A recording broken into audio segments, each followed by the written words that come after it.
flare. Time to escort the Raven.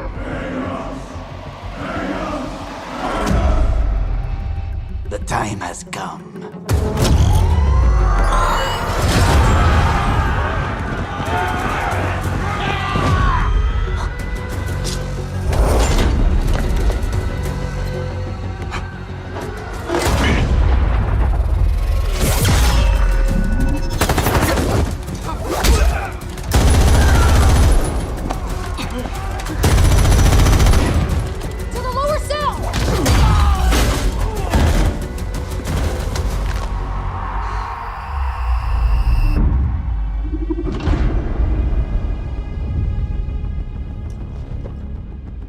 Do you read poetry, my friend?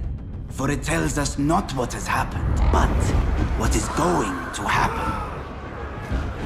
The mission is to rescue an inmate with intel on Skynet, so why start a riot? Don't look at me, mate. I was working on the toilet. Track him down and contact Zoya.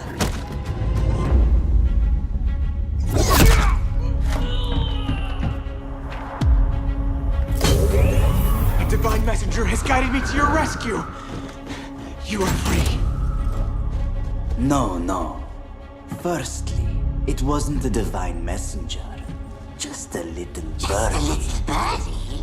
Secondly, I've always been free. You're the ones trapped in order.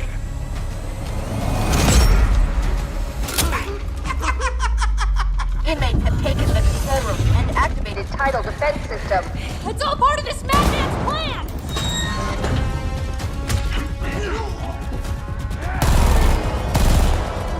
That guy doesn't look like he's asking for help. Zoya was tricked by a birdie. The guests have arrived. Now let the chaos begin!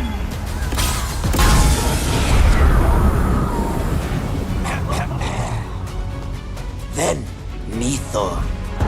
The air grew denser, perfumed from an unseen sensor, swung by angels whose faint footfalls tinkled on the tufted floor. GTI.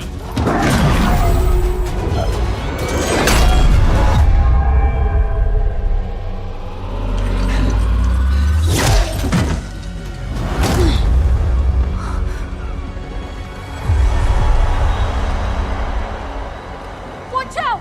There's hallucinogens in the smoke!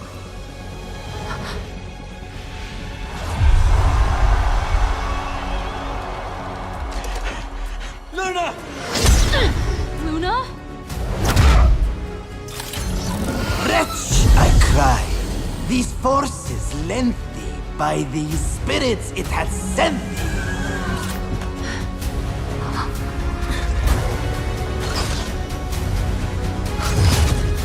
No! Quoth the raven, nevermore.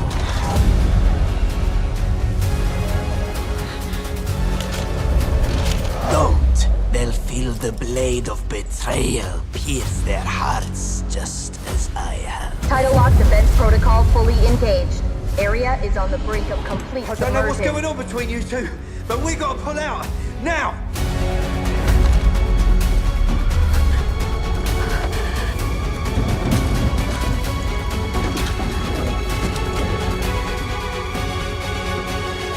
Order, the formula of fate. With chaos, fate's writing poetry.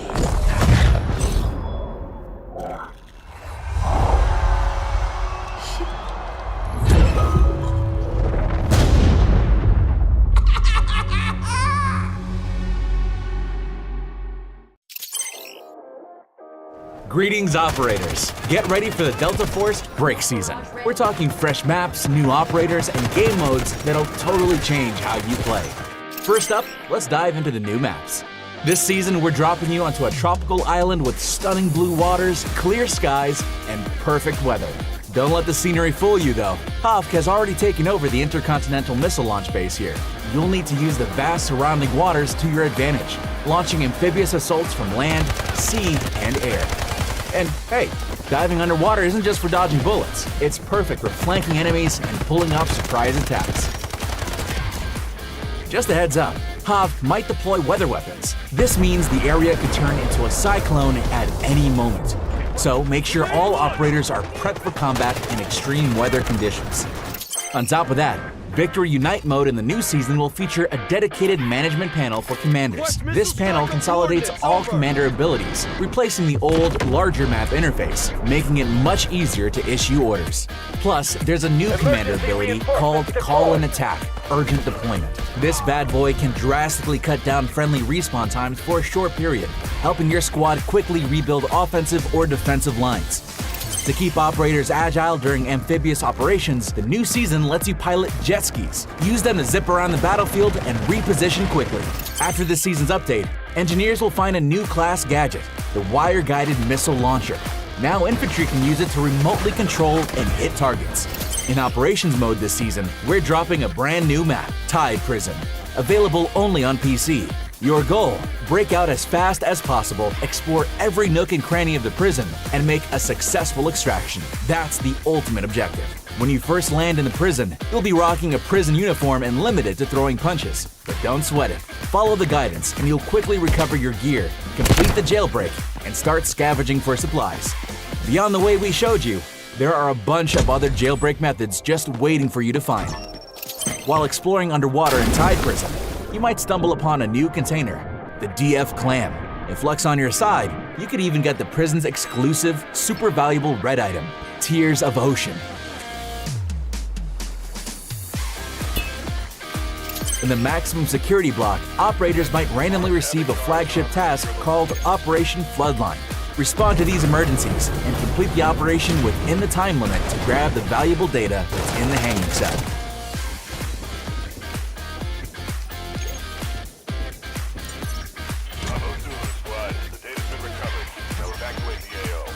This prison isn't just for new operators, it's also home to a lot of locals, including Raven, the beloved son of the former Asara king. He wields a .357 Zephyr revolver pistol, and when he unleashes a flurry of shots, he'll knock down any operator in his line of sight. Seriously, don't go near his smoke grenades.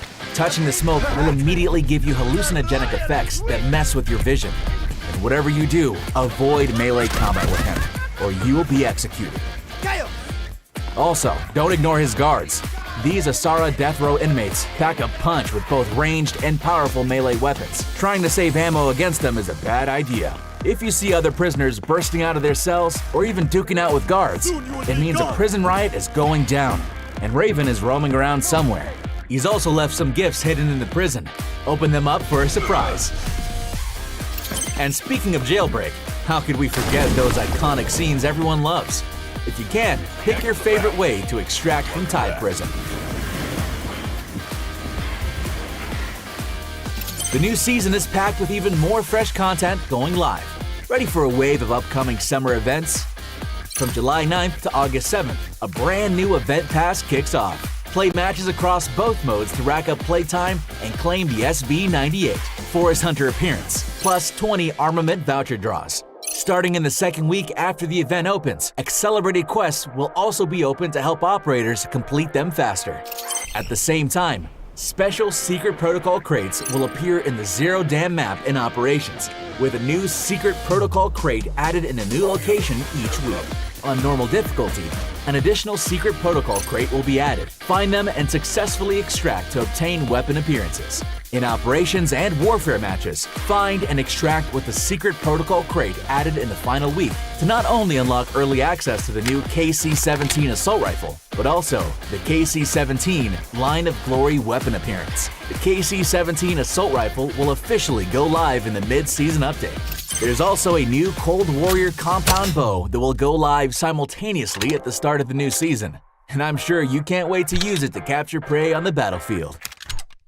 In this season, an assault operator from Hofk is about to join the fight, Claire Ann Byers, codenamed Tempest. After an accidental injury, she went through Half's medical experience and had an auxiliary surge spine surgically installed.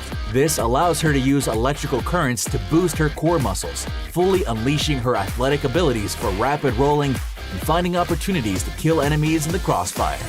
Tempest's throwable drill charge unleashes powerful electrical currents that will knock weapons from enemies' hands and briefly paralyze them. The emergency evasion device on her waist, when activated, shoots out a safety rope that launches onto an anchor point. If Tempest hits the device again or takes fatal damage, she'll be yanked back to that anchor spot. In operations, she can even self-revive once if she's down. Overall, Tempest is going to be an excellent pioneer for any team, helping gather enemy information and cutting down on casualty risks. We're confident she'll do great when she joins GTI. As demonstrated earlier, the new season adds a swimming system. Sprint swimming is faster, but consumes stamina and accelerates oxygen consumption, requiring timely surfacing. Note that when operators are at the water surface, weapons can fire normally and items can be used normally. Underwater, there are restrictions. Ammo experiences very rapid damage fall-off after entering water, so if you're shot while underwater, it's best to dive deeper. In the new season, operators can find the collection room in the Black Site, where you can store and showcase the major red collections you've obtained. Upgrade the collection room to unlock more display wall effects. The new season is also bringing a ton of fresh appearances. The new season's Mandelbrick features 2 gold weapon appearances: the AUG Assault Rifle Meteorology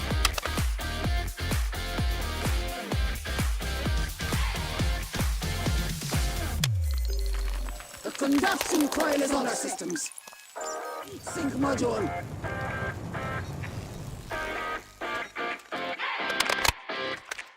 and the CI-19 Meteorology.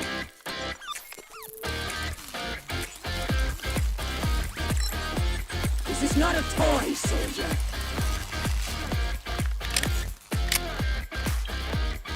These come with 4 unique weather-changing inspection effects on the weapon itself, evolving kill effects, plus tracer rounds and voice broadcast. Correct it. Additionally, the store will launch the Mulan's Edge bundle. This pack includes the gold melee weapon Switchblade, Mulan's Edge, along with various weapon appearances, charms, avatars, calling cards, and other ways to personalize your gear. Weapon charms are getting a brand new Asara theme, Asara Guard soldier figures. Collect the complete set, and the charms will actually glow on their own.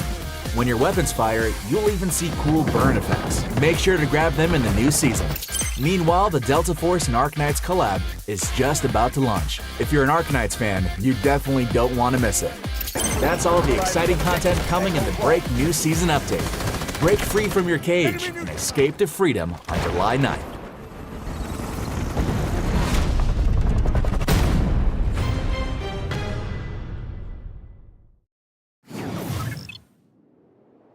Well, good afternoon or good evening, depending on where you are in the world. Welcome into another amazing Delta Force broadcast. It's time to storm the Cyclone. It's time for some warfare here with our brand new season break. Really excited to get onto this amazing map. I even wore my island shirt today because we're headed out to the amazing island of Cyclone. It's gonna be a lot of fun. Let's bring in my amazing co-host, Spider Tiff, back with us yet again. Good to have you back, Tiff. How you feeling?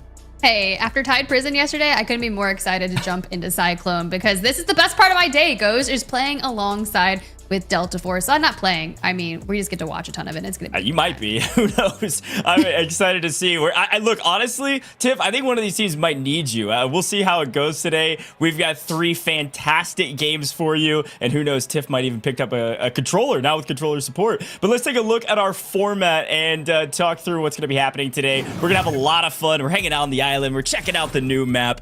But first and foremost, we got to talk about these 3 games we're playing on Cyclone. Look at it. You already get a preview of it. If you haven't had a chance to check out Cyclone, you need to. It is so dang cool. Now we're playing 16v16 in commander mode. So this is Victory Unite. If you haven't seen this before, there's going to be a commander on either side that can issue out new UI for this, by the way, commands to their teams in order to score extra points, give orders, command their squads. You get the picture. It's going to be a lot of fun, and it's just the team that gets the most wins. We're playing 3 games, so win-loss record is all that matters when it comes to the side. Now, on the other side, with our rules, this is really simple as well. We're playing commander mode, and every round we're going to swap attack and defense. So we flipped a coin, and Team Alpha is going to be attacking first, then they'll swap for round 2, and then swap back for round 3. We're going to be playing Cyclone the entire time, and yes, there is prizing, so let's talk about what these teams are playing for. There's a lot on the line, I'm not gonna lie. Our losing side still does earn some things for being here today and participating in another amazing event,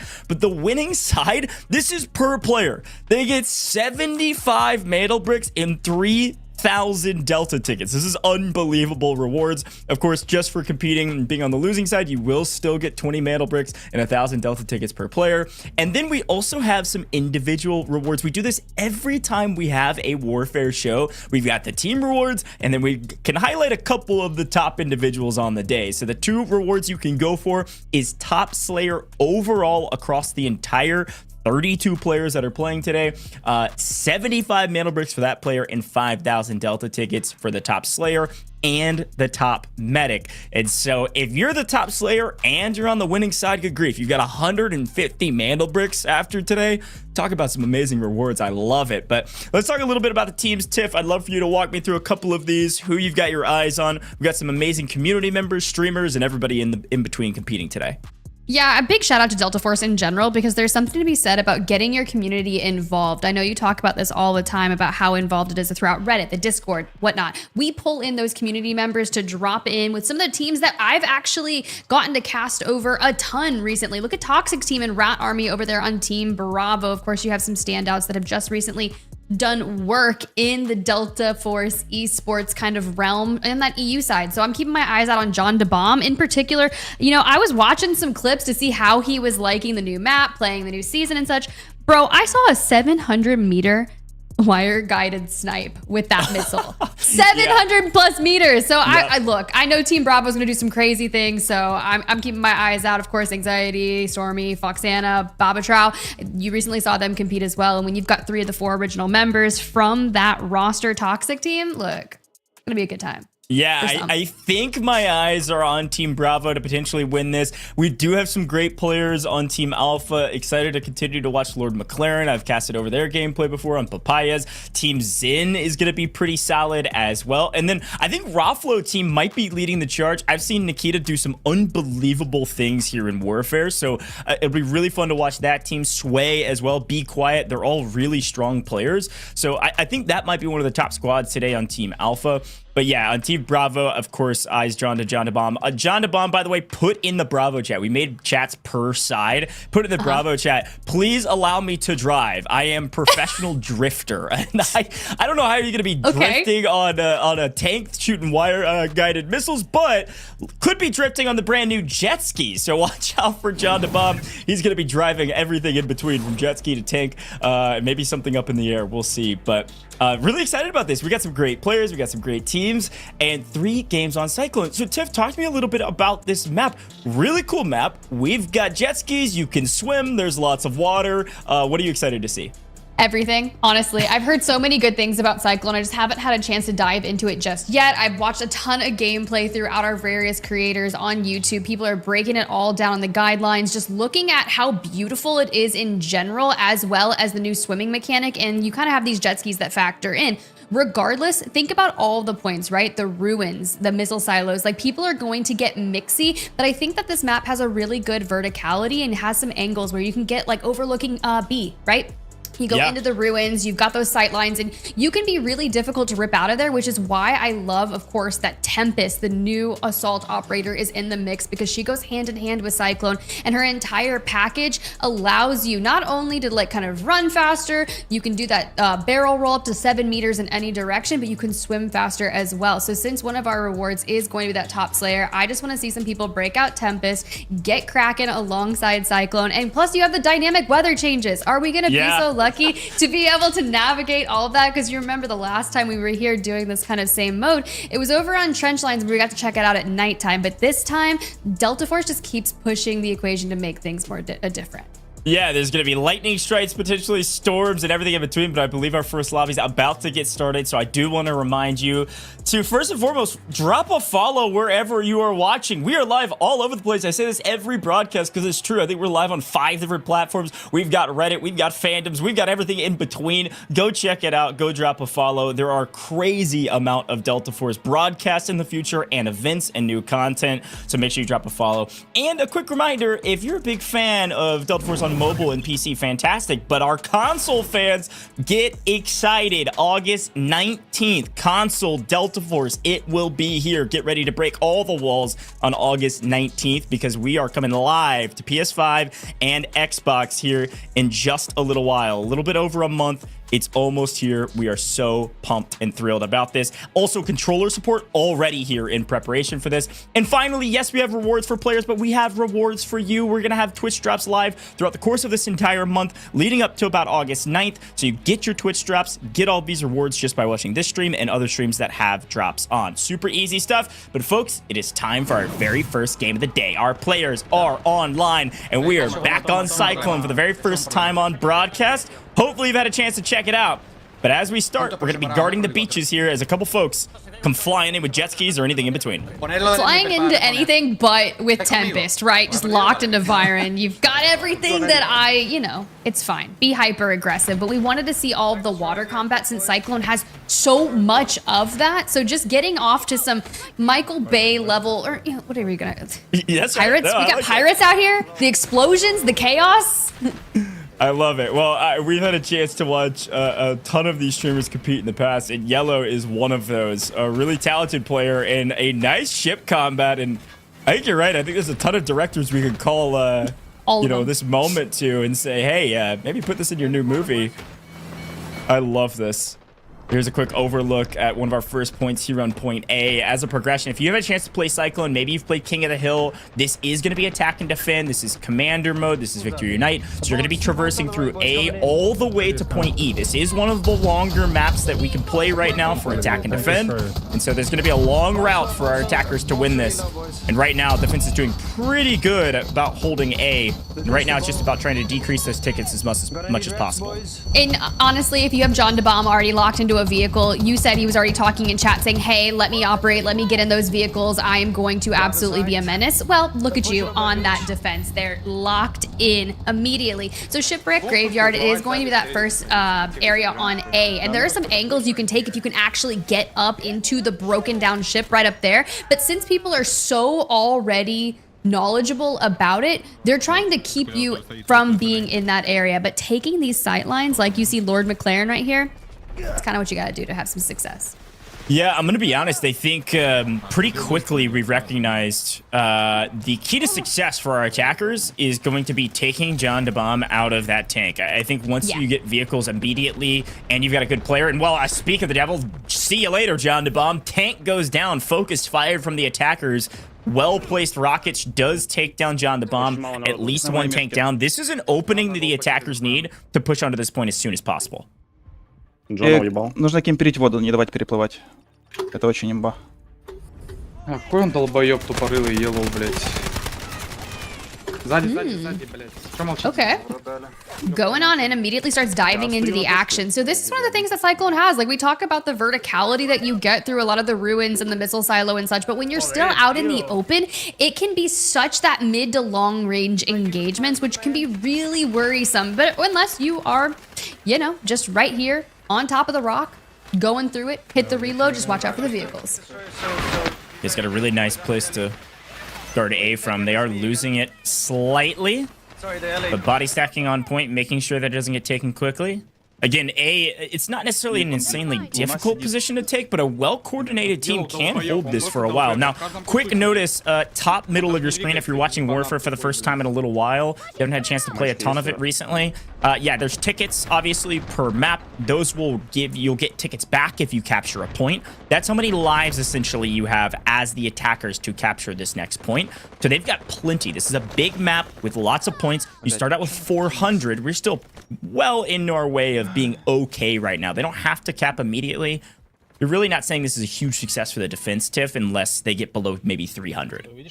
Yeah, I think one of like the key steps to this map in general that I've noticed from some of the creators is to like focus on the long game. Don't just get constantly like re-pushing. Maybe bleed out those tickets, get them to retreat away. But you have to watch out for the flanks. That's been the #1 thing that we've seen with Cyclone is people like to be that rogue hero and just try to take some crazy pathways. Tienen una radio aquí al lado. Necesito una cura. Os flanquea a la izquierda, ¿vale? Sí, sí, sí, sí.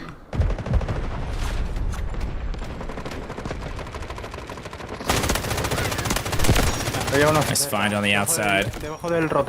Yeah, I think for the defense, setting up little moments like this where you take care of some of those flankers like Tiff was talking about is a big moment. But another vehicle, another tank, and another day in the office for John the Bomb. Finding a nice angle this time a bit further away, saying, okay, the attackers maybe enough organized to where they could take me down one time. Let's see if they can do it twice. And I think these are the moments, you know, when you think about warfare, it's about waiting for a window of opportunity, blowing that window wide open, and then everybody moving at the same time. That's going to come down to a lot of coordination. These are players that maybe have never played together before. It's going to take a little while to get accustomed to listening to their commander, and hopefully their commander is stepping up and giving orders. Also true. Helicopter here. Look, you get a great vantage point of some chaos, and I don't know how we're operating right now, but we are doing so, trying to blow up some of those bunkers, going in with a long shot. Sometimes you just gotta one-up a vehicle and get on in to try and help your teammates get to the capture points and kind of send that all in. I'm actually really excited because they changed Victory Unite. They added that call-in urgent deployment ability, which allows people to get back into the map quicker, reducing that redeploy time, and I kind of want to see that happen here. Yeah, that's a really good shot. It's definitely going to help with some of these big point captures, but I'm going to be honest. Our helicopter pilot here is talented. This is, couldn't be me. I do not have the skills to pilot like this. Like, I could fly the helicopter, but locked and loaded. And said we donated our transport vehicle. Well, only donated it for a couple of kills your direction. My goodness, took that thing out immediately. Nobody's able to take down this helicopter. Full health, raining terror on above. This is absolutely going to be one of the ways they open things wide open. And if I saw correctly, I think I saw John the Bomb lose that tank battle as well, which does open up this map quite a bit. This is a huge opportunity for the attack to take point A. I was going to say, if you guys really wanted to see the entirety of the new map, that is the best way to go ahead and get a look at Cyclone. It's just being on board with the helicopter. Yeah, Mr. Wormy was locked and loaded on that heli. That was unbelievable. Eso no sirve. Hay que darle con el antiaéreo. No, le he dado el piloto. Sí, pero que no le vas a matar. Se mueve, en cuanto le vayas a matar, va a girar rápido, ¿sabes? Cabe en la puta, casi pillo el barco de asalto, tío. Voy que arranco. Nice job by the attack here, Tiff. I think the helicopter pilot truly did. Mr. Wormy opened things up dramatically in the air, providing enough air support to allow his troops to push up onto the point. Commander certainly helping with that, but yeah, this'll do. Well played. Big opening and only 9 tickets down going into point B. This is a pretty impressive start for the attack. Yeah, okay. This is insane. How he still has control of his helicopter, I don't even know. But regardless, you can get a good look at Zaltiva Ruins straight ahead where everyone's going to be looking to get towards. And Mr. Wormy just really providing a lot of that overlook. As you can see, the chaotic nature of the elevation that we were talking about, more specifically right here. You do have that vehicle that's kind of anchored down on that stone bridge, kind of just stuffing itself straight into B in the middle of chaos.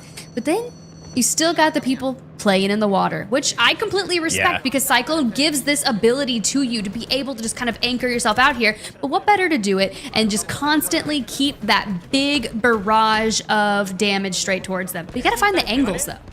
Yeah, this is what I love about Cyclone is that water gameplay is pretty much, you can do that on just about every single point. Some of the, water gameplay you'll find is actually inside of structures as well. As we get deeper into this map, you'll see it. Big shout out to Tyson TV. He's had a chance to hop into our developer live streams in the past, ask questions, a huge proponent of this warfare community and operations as well, but a big warfare player and was doing pretty good work in the ship until it looks like the defense said, okay, too much work, Tyson. See you later. Go get a different vehicle. По берегу, блядь, просто бегает собака ебаная. Нам главное в point, пусть в спине играют, если хотят. Health hitting the region and just kind of slowly looking for some stabilization as we work on our pathway here. Catching one out in the open. This is the flanks we're talking about, right? Just take the long passageway and do damage from behind. Try to create those openings for your teammates. Yeah, you can start analyzing some of the weapons some of these players are using. That usually will dictate, obviously it's dictated by what operator they're choosing, but class, but also their playstyle. SMG 45 has been a staple in the Warfare community for a very long time. Several other great weapons as well, though. And it looks like Mr. Wormy has, I assume, been taken out of the helicopter. There's no reason he wouldn't be in it at this point, so likely helicopter shot down, which is going to open up the map a little bit for the defense to restabilize, but I'm really liking what I'm seeing from this POV. Obviously, a fantastic player. He's got a lot of experience on this map already, most likely. Love that Mr. Wormy's actually going to be showcasing the KC-17. I mean, don't worry, he will showcase it once he gets redeployed back in there. That is going to be one of the new weapons that just dropped in break. So it's fun to see people kind of test that out, maybe even if you're not comfortable with it. Mind you, it's a show match. We're here to look at the new map, the new weapons. I haven't seen a jet ski just yet, but, you know, I'm keeping my eyes open. I did see John DeBomb just run over a couple players and come barreling in, making sure this point was still held. A nice hold so far from the defense. Looks like they've set up in some of the structures here, some of the ruins. And again, all of these moments of onslaught usually in Warfare come in waves. We see that time and time again, especially a coordinated team push in, but sometimes you just need one and be quiet. A terror on the map right now, opening things up here, trying to take this point. Маячки на самом верху. Понял, да. Но у меня нет. Патроны нужны, чтобы хакнуть. All right, looking halfway. Can they make this happen? They do get that kill straight up towards the northern side, trying to put people off that high ground. But look, I'm feeling pretty confident in Be Quiet here. Yeah, they're looking really strong. Again, I knew this was going to be a pretty strong team from what I could tell based on their comms and the way they've been talking. Really talented squad and doing well so far on the attack. Again, we're moving into point C here full live. So if you see 400, that means the attack is well on their way to winning this thing. Obviously, usually with Warfare, as we progress through the map, they get harder and harder to capture these points because the defense spawns closer to the points. But we've got a long way to go still. As a reminder, this map is quite a big one. Nice play from Tyson's opponent there. This is going to go all the way to point E over in the air bases. Yep, I'll try not to read this one. Got a beacon on inside. Wait, up here? on top of us. Maybe. Can you go up there? Oh, C is on top. Oh, this is different than the. No.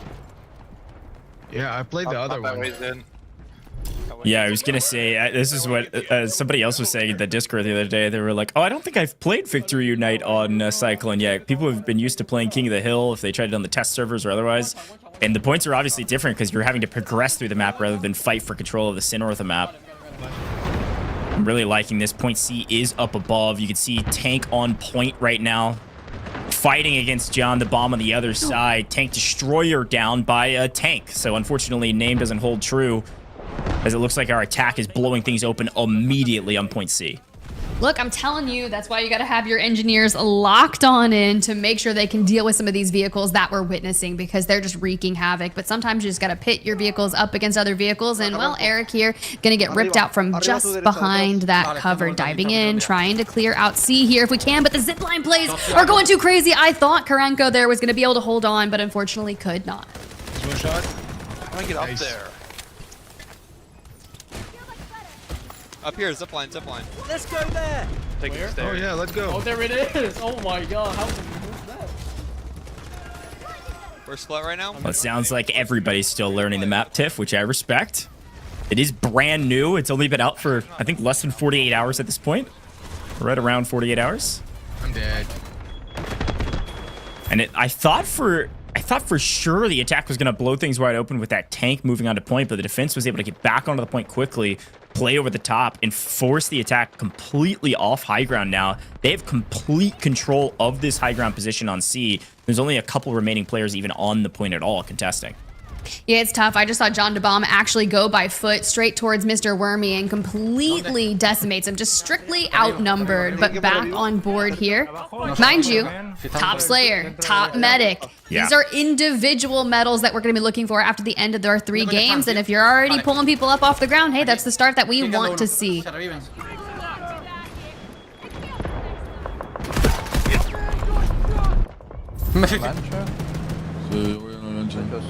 Lord McLaren bringing in another ship to get involved.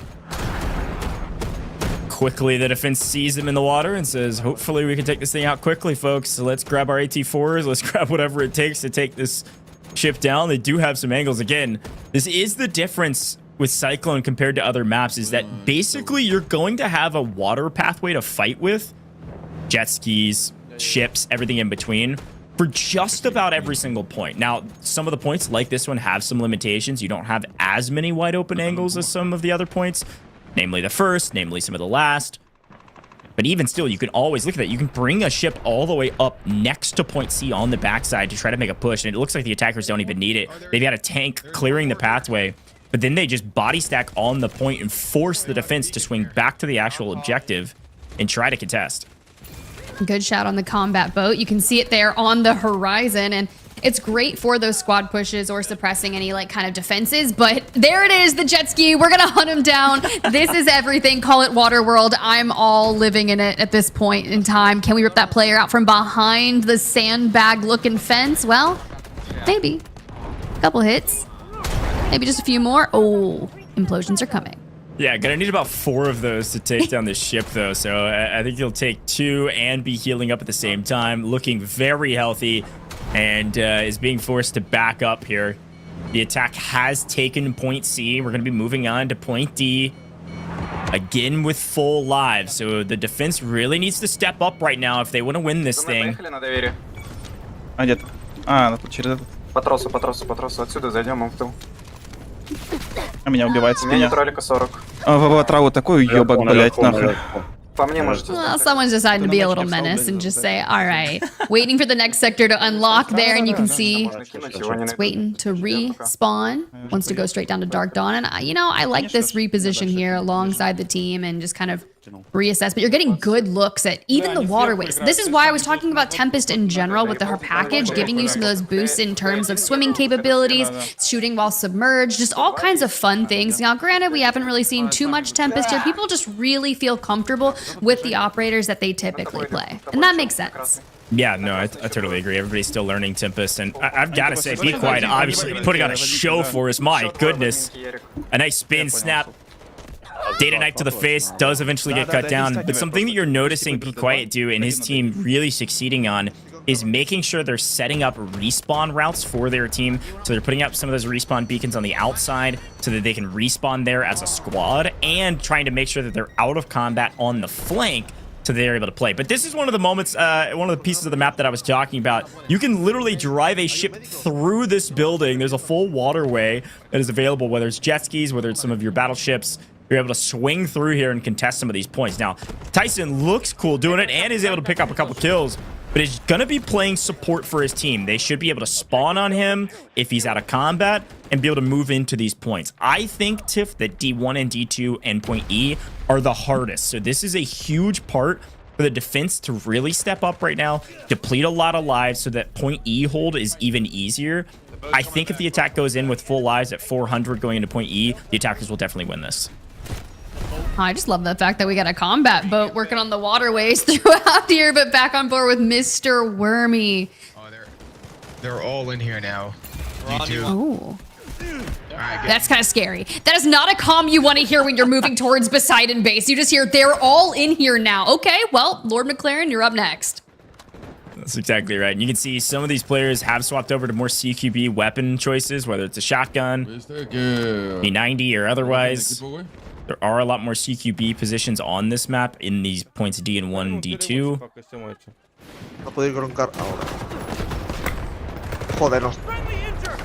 I really like the design, though, Tiff, of this map, because you pretty much get everything that you want from a warfare map. CQB, long sight lines, you know, a double capture points like D1, D2, a long map goes all the way to E, got water all over the place. This might be one of my favorites. I like the multiple angles and different approaches that you can handle, but while that is like a double-edged sword, because like things like that, you can immediately get picked apart for somewhere you're not actually looking, but being able to not feel stuck, having different options to get through there. Another res coming through with John to bomb. Can't really have your tank up in here, so by foot we go through the smokes with ease, destroying all in their path.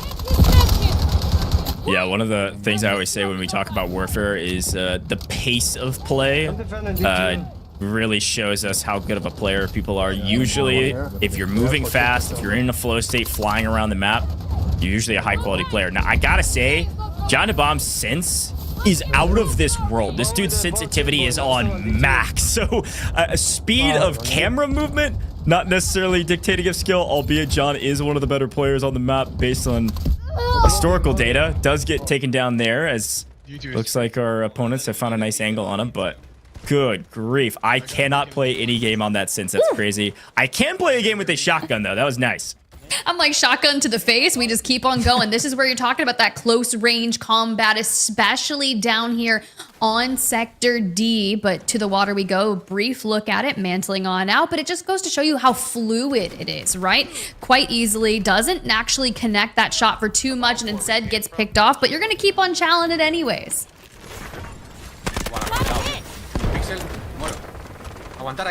Nice find by Tyson. Try to weed out some of the folks on the point. We're in kind of the classic tug of war that we always talk about with warfare, between a capture point where there's multiple points to capture, D1 and D2 for instance. Usually it is a constant tug of war between the attack and defense. The attack goes to D2, the defense holds D1. The attack goes to D1, the defense swings back to D2 and recaps it. Let me get the other. Going to take a coordinated effort. Aaron, let me get your beacon on D2 here. My beacon has cooldown. Okay, I got you.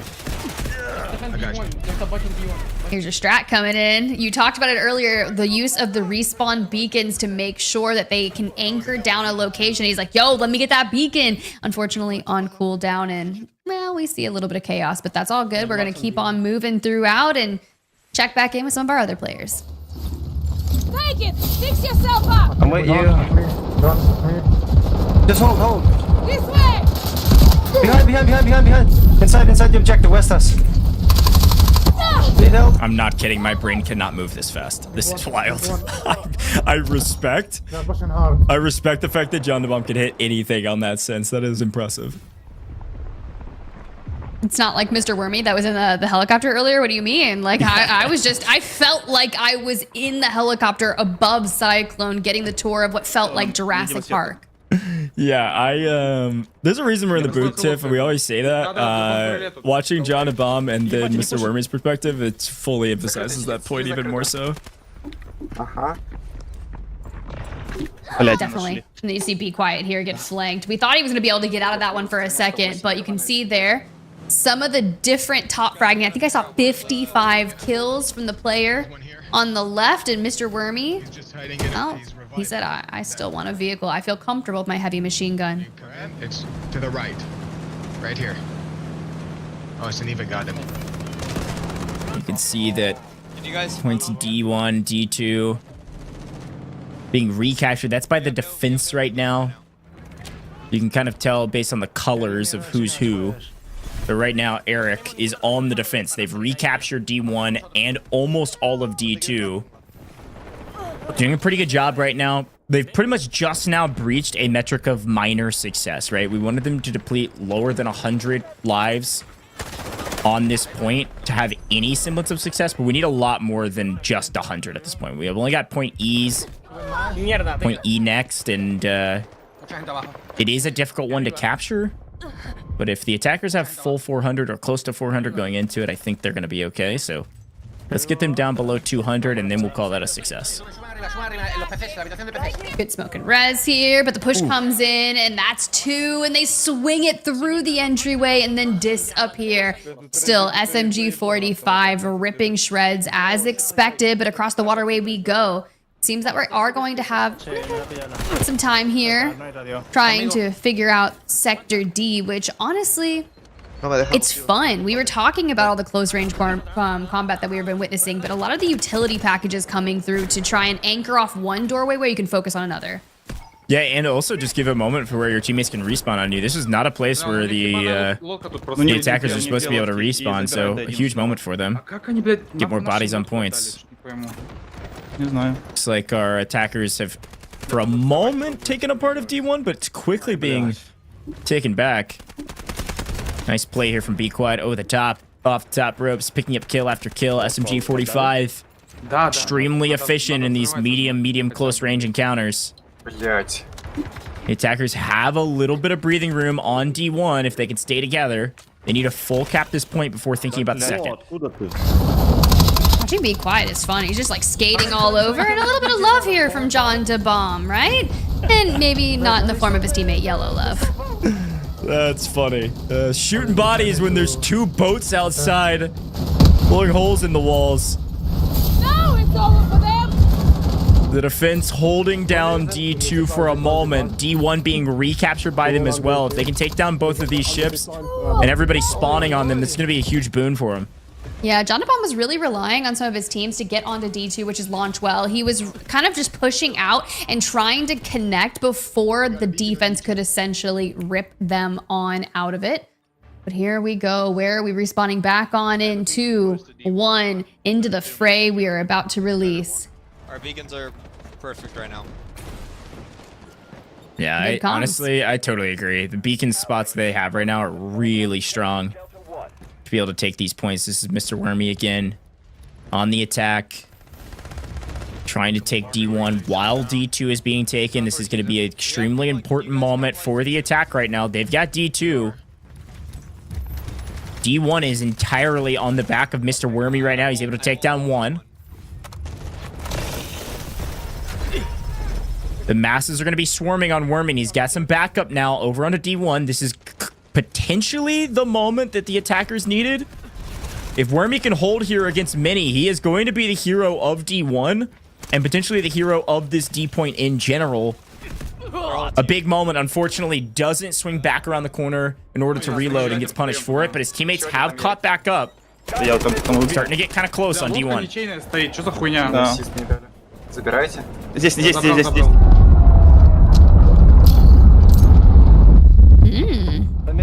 We're bringing in that guided missile. Whoa! Look at the kill feed. What was that, 6 with the guided missile? Goodbye, Team Bravo. That's Goodbye. crazy. Just gotta let it rip, especially when you're still trying to anchor down here in Sector D. You can see they've been struggling a little bit more with this area than they had prior. Granted, all the angles make things difficult, but I do love the waterways underneath, right? But you can easily get lost if you're still learning Cyclone. Yeah, it is a pretty big map, a lot of corridors. You said it, like a ton of different sight lines, which is a blessing and a curse. So absolutely, those that have already spent a decent amount of time on this map are going to have an advantage.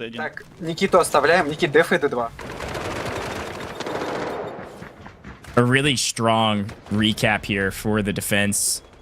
They've done a great job of taking the punches, rolling with the blows, and then swinging back to the opposite point that their opponents are holding. The tug-of-war continues to battle back and forth. And so far, nobody can get a true even ground that they can stand on. I think that guided missile was one of the biggest opportunities for one of these teams to take a true advantage. But I don't think it was able to be fully capitalized on. Ooh, that ability coming on through is going to be John DeBomb's demise, but I love what he was doing, just kind of running around the outskirts of the actual point itself, just trying to make sure that any angle coming through, we can go ahead and just rip them all out of it. But unfortunately, not going to do too much for them. Tazon falls here on the screen, and Be Quiet might be one of our MVPs throwing it down. I saw somebody with 73 kills already. I don't know who it is. Another guided missile. Whoa! This one coming in from Zen. Zen Seer has just dropped a guided missile for a 5er on main. This is going to open things up here for the attack. You can see the attack do have a decent position on both D1 and D2, but another guided missile comes in from the defense and answer back. Folks, we've got all types of artillery shelling coming through. It's going to be blowing holes open in these doors and these walls. And it's definitely going to change the flow of D1 and D2. Yeah, it was Yellow Love from the defense, and he connected for just about as more as 5, as you could see. So it looks like we're going to pop on over to Launchwell, where John DeBomb currently is. And you hear the sirens going off, which means more chaos is about to ensue here on us for Cyclone. And you hear the comms, I'm staying away from this. Yeah, usually that missile, I don't think it actually picks up anybody. And usually these missiles land on point where they can. There's not a ton of openings, though, on these points for guided missiles because it's D1 and D2 and they're so interior. There's a couple you could throw through some of those missile wells. But the attack do have, again, a good position on D1, losing D2 in transition as per the usual. But Zinseer was the player on 73 kills, absolutely running this lobby. And that's for the attacker side. So we should see more streaks come through, more of the support systems come through for Zinseer here shortly, I'm assuming. Shotgun back in hand. Ooh, but we get picked apart. I mean, look, you're showing shoulder, trying to stay in cover, but really wanting to connect if you can. But unfortunately, down below, They have a boat. 200 tickets here on D. They got the team beacon too. Yeah, they got the team. There's a free boat right there. Yeah, this is, I think, a really great moment for the defense. Truthfully, the attack was rolling through these points so quickly that I was afraid they were just going to walk all the way to the finish line and win this. But again, D1, D2, points E are going to be the hardest of this map, and that's definitely proving to be the case right now. Below 200, this is my metric for success for the defense. They've done their job. Everything now going forward is a huge cherry on top to be able to potentially either win it here or win it in the next point with a little bit more ease. I'm sitting here just like smiling because Tay's on here in the combat boat, just switching up angles, looking through the doorways, and being, honestly, one of the biggest menaces I've seen. This is villain. Like, this is a villain arc right here. Yeah, Tyson's having a heyday in the ship. Again, I think this is one of the coolest points on the map because you can take these waterways inside these buildings.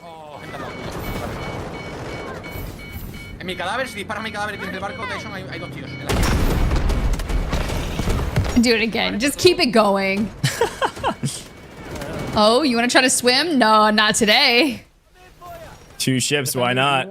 Wait, I got a pretty good Ormy, come here. Where's the mobile? I will say, Tiff, shout out to Zin. Again, Zinseer here is top player on his squad right now. Kills-wise, just absolutely running this lobby. What I am... I don't think I've ever seen... You know, we've seen controller cams. We've seen controller input cams. I don't think I've ever seen a keyboard and mouse input overlay like this. This is really cool. It's okay. I'm enjoying it. You can just really look through it and then just immediately barrel stuff some nice close range combat. Immediately sights another just across the waterway. Can't put the finishing touches on him, but the re-chow keeps coming in. Who are you chowing over here? Zin is just frying. I mean, you're in D1. I'm good. I respond. Okay, Zin's doing a really good job of getting kills, playing for his team, but also staying alive. Honestly, on the back of some other stingers in the area as well. But here we go. D1 being capped. Attackers have taken D1. If we can leave a couple to defend here and then send maybe Zinseer Behind you. and a couple, maybe 2 or 3 more people over to try to open up a hole in D2 and move quick enough. Wow, nice kill. There's a reason this guy's at the top of the kill feed. Good grief. Great aim, great movement. Yo, Abdul, thank you so much for following, brother. I love the fact that we just have a battle stinger here, just constantly using that self heal. It makes sense, right? You fall incredibly low and then you just kind of keep popping it back on up. But you're right, he's patrolling that area, and this is just going to show you why the offense is having so much difficulty securing Ds in this area. But Mr. Wormy still focusing on being that best medic, picking up some players, but it's all the timing that we keep seeing, right? It's like they're farming the reses at that point. Он и здесь маяк нашел, Паш? Да, блядь. Как, блядь, он это делает, уебище? Да я заебался, я спавнюсь фижу. Сори. Что ты извиняешься? Yeah, obviously we can see some of the swimming mechanics a lot throughout this map because of the water, but also some of those respawn beacons extremely valuable. This is from the attacker POV. They're trying to go for D2. They don't really have an opening right now. So here's their chance. Take D2. Set up beacons and then potentially try to make a move at D1 without giving up D2. It's a difficult task. No shop them, man. No shop. Yeah, Tiff, it's worth noting. I mean, let's take a look at the timer in the top left-hand corner as well. Regardless of these lives, our medic's doing a great job to keep this game alive. Timer, though, you can't increase that with a stinger, therapeutic gun. We've got 70 seconds or so in counting to get on these points. Could try to force overtime, potentially. Take these points. Give us a little bit more time on the clock, but it's looking like it's going to be a defense win, most likely, unless the attackers make one last great push here within the next 60 seconds. And I really loved what we saw, right? Shipwreck Graveyard over there in A, captured fairly quickly. You move on to B. You've got the heli plays over Zaltiva Ruins, and they really use a lot of those combat boats. But it doesn't matter, because like you come in here, and sure, you could have those boats on the outer areas of the actual points themselves, but this close-range combat, it's very impressive from what the defense was able to do. Двое типов. И наш там тип просто... Тоже в D2 дали? Видимо. Они тупо сверху прыгают вниз. Один хп на красном. Хорошо. И тут на моей метке. Джон сидит. Зашел, запушил. Oh, stop, DJ! Not like that. Not like that. Good until Hat Claw came sprinting at you. Sometimes panic ensues and you get knifed. That's crazy. Qué mal. Qué mal, lo dejamos de vida, tío. Qué mal. Wait, the attackers have a moment here. The attackers are going to push. They're going to take. Just before the timer goes, they do move into the next point. Los teníamos ya, tío. Los teníamos ya, tío. To those who care, Zinsire definitely broke triple-digit kills. That's crazy. Strategic beacon ready to deploy. All right. Ooh. Barely making it to this next point in time. Did you see how close that timer was? We're moving in. I think it was like 8 seconds or something like that before they were able to capture it. They've captured points D. We're moving on to the final 2 points of the day. This is E1 and E2. Plenty of time back on the clock. And again, I still count this as a defense win because, well, we've got only 209 lives left for the attackers. We could have had 400. That's what we had going into points D. So they held for about 200. If the defense is able to do that again, Tiff, they're actually going to win. Actually, they held for 300. We got down to 112, and they get 100 back. So if the defense is able to do that again on E1 and E2, defense is going to win this, but definitely a close match. There's a good chance, right? I mean, John immediately assumes the position of jumping straight back into the vehicle. It just makes sense considering you're no longer in that close range environment. You've got the small ruins here at E2, and you have the Havoc outpost over on E1. So John DeBomb necessarily going straight for the small ruins to essentially deny anyone trying to cap this. You can see the progress he's making, about a quarter of a way, but they are really passionate about trying to rack it back up. Tank versus ship. Sorry, tank destroyer plus ship. Tank destroyer is going to win that 9 times out of 10, especially when you've got a great driver in your midst like John DeBomb. And again, a great driver comes with a task for his team. Give me some engineers to keep me up, and that's exactly what Soap is doing for this squad, keeping this tank destroyer as healthy as humanly possible so John DeBomb can be a terror on the map. Okay, just keep revving, bro. Just keeping tabs. Sometimes you need a pocket healer, sometimes you need a pocket engineer, and this just keep John DeBomb. You can see him on that kind of center off to the right. You've got a couple people, looks like Dark Dawn, Westa, even Delta over there. But they are going to try and swarm John DeBomb. But honestly, if I'm them, I'm trying to bypass them and use some of the ruins as cover because it can get really tough to navigate a vehicle in some of those areas. But when you've got the guideds coming in, wreaking havoc. I don't know if it connected for too much. I do see one. Yeah, it is going to zone a couple people off the point, which is nice. О, тут Ярик пробежал. Почему ты меня убиваешь? Так, пацаны, что я, блядь? Да я о том, что тебя не трогают. Все, ты просто пробегаешь, я за тобой Я просто бегаю, мансую. Nice flank here for Be Quiet, able to pick up 2, maybe 3. No, unfortunately not the third. A great effort, but had to reload. Timing is tough, but here we go. Getting more players back up on their feet. Are we going to go for, you know, top Slayer and top medic all in the same game? Oh, my ping. I mean, it's possible. It could walk away with like 215, I think, mantle bricks if Zin's Sears team's able to win. He's able to get top Slayer and top medic. I don't think he's probably going for top medic. I'm sure there's somebody that's like dedicating their craft to that. It's usually how this goes, but even still, Sincere absolutely the MVP of the match in my mind for the attacking side. I mean, look at that, 105 kills, good grief. Nice moments here, thanks to this free cam shot. You can really see where some of the players are kind of outlining themselves. DJ down there in the bottom corner. John DeBomb back naturally in the tank destroyer, which respectable. Defense now. I'm lost, bro. I'm trying to drive, man. I have one engineer. Oh God, I'm sorry. We need 2 engineers for John DeBomb. One simply will not suffice for Du Bois. Well, the thing is, I mean, Tiff, you and I had a chance to cast over, you know, a decent amount of John DeBomb's gameplay during the Delta Force Global League. I think he had 3 engineers on him at all times. So it is a little bit different when you're playing it in a game like this. You're playing with some people that you haven't played with before.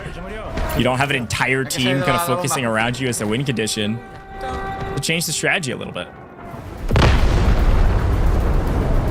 Ooh, I see 3, maybe 4 coming in. Thanks from Aaron to bring that one on in. Zin, bottom right, still kind of staking around the Havoc outpost, still looking for angles. Almost cleared out, but not quite just yet, but a big double kill will help. Let's go and E. I want E2. Oh, there's another guy. I got you. Victory in sight. They can't hold much longer. Да ну что это не стреляет, хуесос? Obvious frustration coming through from that player. Couldn't quite get a handle on his opponent. Right now, the attack, they've only got 118 lives left here for point E1, E2. Both in the hands of the defense slightly, obviously missing some. There's so many. But some of these big moments, again, you know, D1 and D2, Tiff, I think are the hardest. But E1 and E2 can be the hardest to take just because the defense spawns so close to these points. So respawn beacons, having somebody out of combat on the side when your teammates are down, incredibly important. It does look like we'll have a couple more guided missiles coming in shortly, though. Here it is. There's the siren. Let's see where it lands and who is it for. Dang, Tyson grabbing a guided missile only picks up a 2-piece, but it could open up the map a little bit. Holding E1 with that missile, forcing everybody off. Guided missiles launched. All right, down to 25% of the troop force. Less than 100 tickets to go. Just sheer, utter chaos over here in Sector E. But some things to note, right? As we have more missiles even coming in, unfortunately, that only picks up 1 for SKR face. But you can see the weather change, right? I didn't get to note it when it first happened, but it's definitely getting dark. It's getting cloudy, which is making a lot of these smokes that much more pivotal for the late game. They're using the spotting motor vehicles, boys. A nice spot by John the Bomb, trying to get this tank before it lands, and I don't think his team was able to help him out enough. I think it's going to hit the ground. He's in the tank destroyer, though, so he should be able to get a decent amount of damage down. This is an incredibly close match here, Tiff. Я остаюсь на Е2. Я тоже остаюсь Е2, кидаю по Е1 ядерку, улетела. Сладенькая. I would expect nothing less, especially after kind of talking up Team Bravo at the start of this. We got members from the Toxic team and the boys coming in, and you know, we've had a lot to talk about when it comes to the Delta Force Global League alongside those players from EU, but we got Team Alpha who really stepped up to the occasion. Smoke screen incoming. Roger that. Tyson getting into the mix, unfortunately, was focusing on trying to take down some of these attacker vehicles, and in the transition, lost his life with just infantry on the points. E2 fully captured by the attackers right now. E1 in jeopardy. I spawned the beacon. Zin's got a strategic beacon on the point. This could win them the game if it's done correctly. Vehicle drop to designated location. I love how we check kind of the trench line right there, but then we just focus on bringing up the teammate. It connects for 2, though. Drop the soap. That engineer that's really been pocketing John DeBomb will fall in that. We got 2 vehicles on it. Let's not over-rotate. We're losing E1. Okay, go Yeah, back. they all pushed in. They spawned from the beach. Yeah, that's right.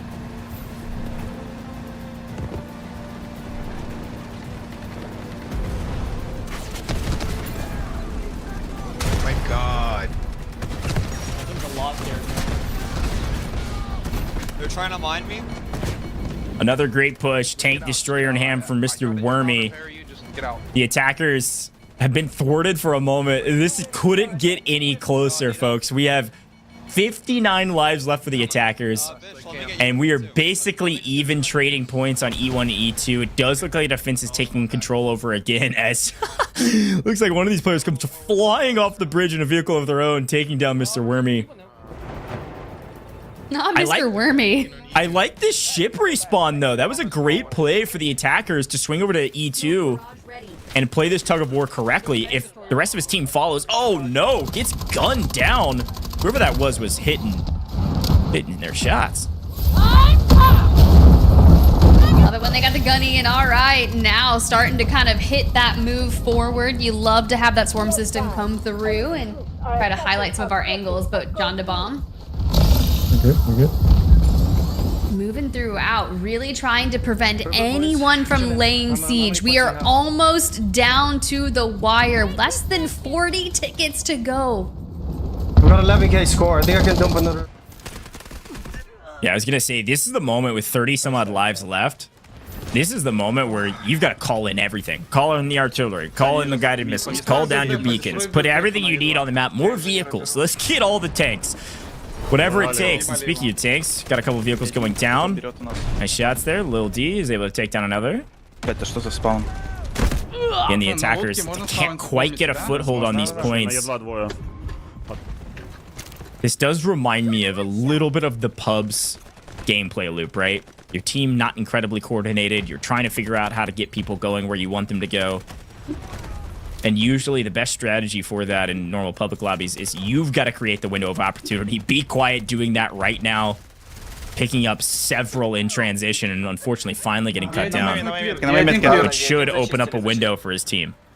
It's really hard when you kind of just take on the mantle of, fine, I'll do it myself. Yeah, exactly. Because especially in these modes, sure, you can pick up 1, you can pick up 2, but going even on a 3-piece really doesn't stack things too much in your favor. You have to have the reinforcements from your team to be able to really anchor down. And when you've got people that are just living inside these vehicles, sometimes you have to call in the reinforcements. But I will say the guided missiles here, especially on E1, people are kind of versed in where they're going to hit. So at Havoc Outpost, we're already just trying to avoid them and not give up lives.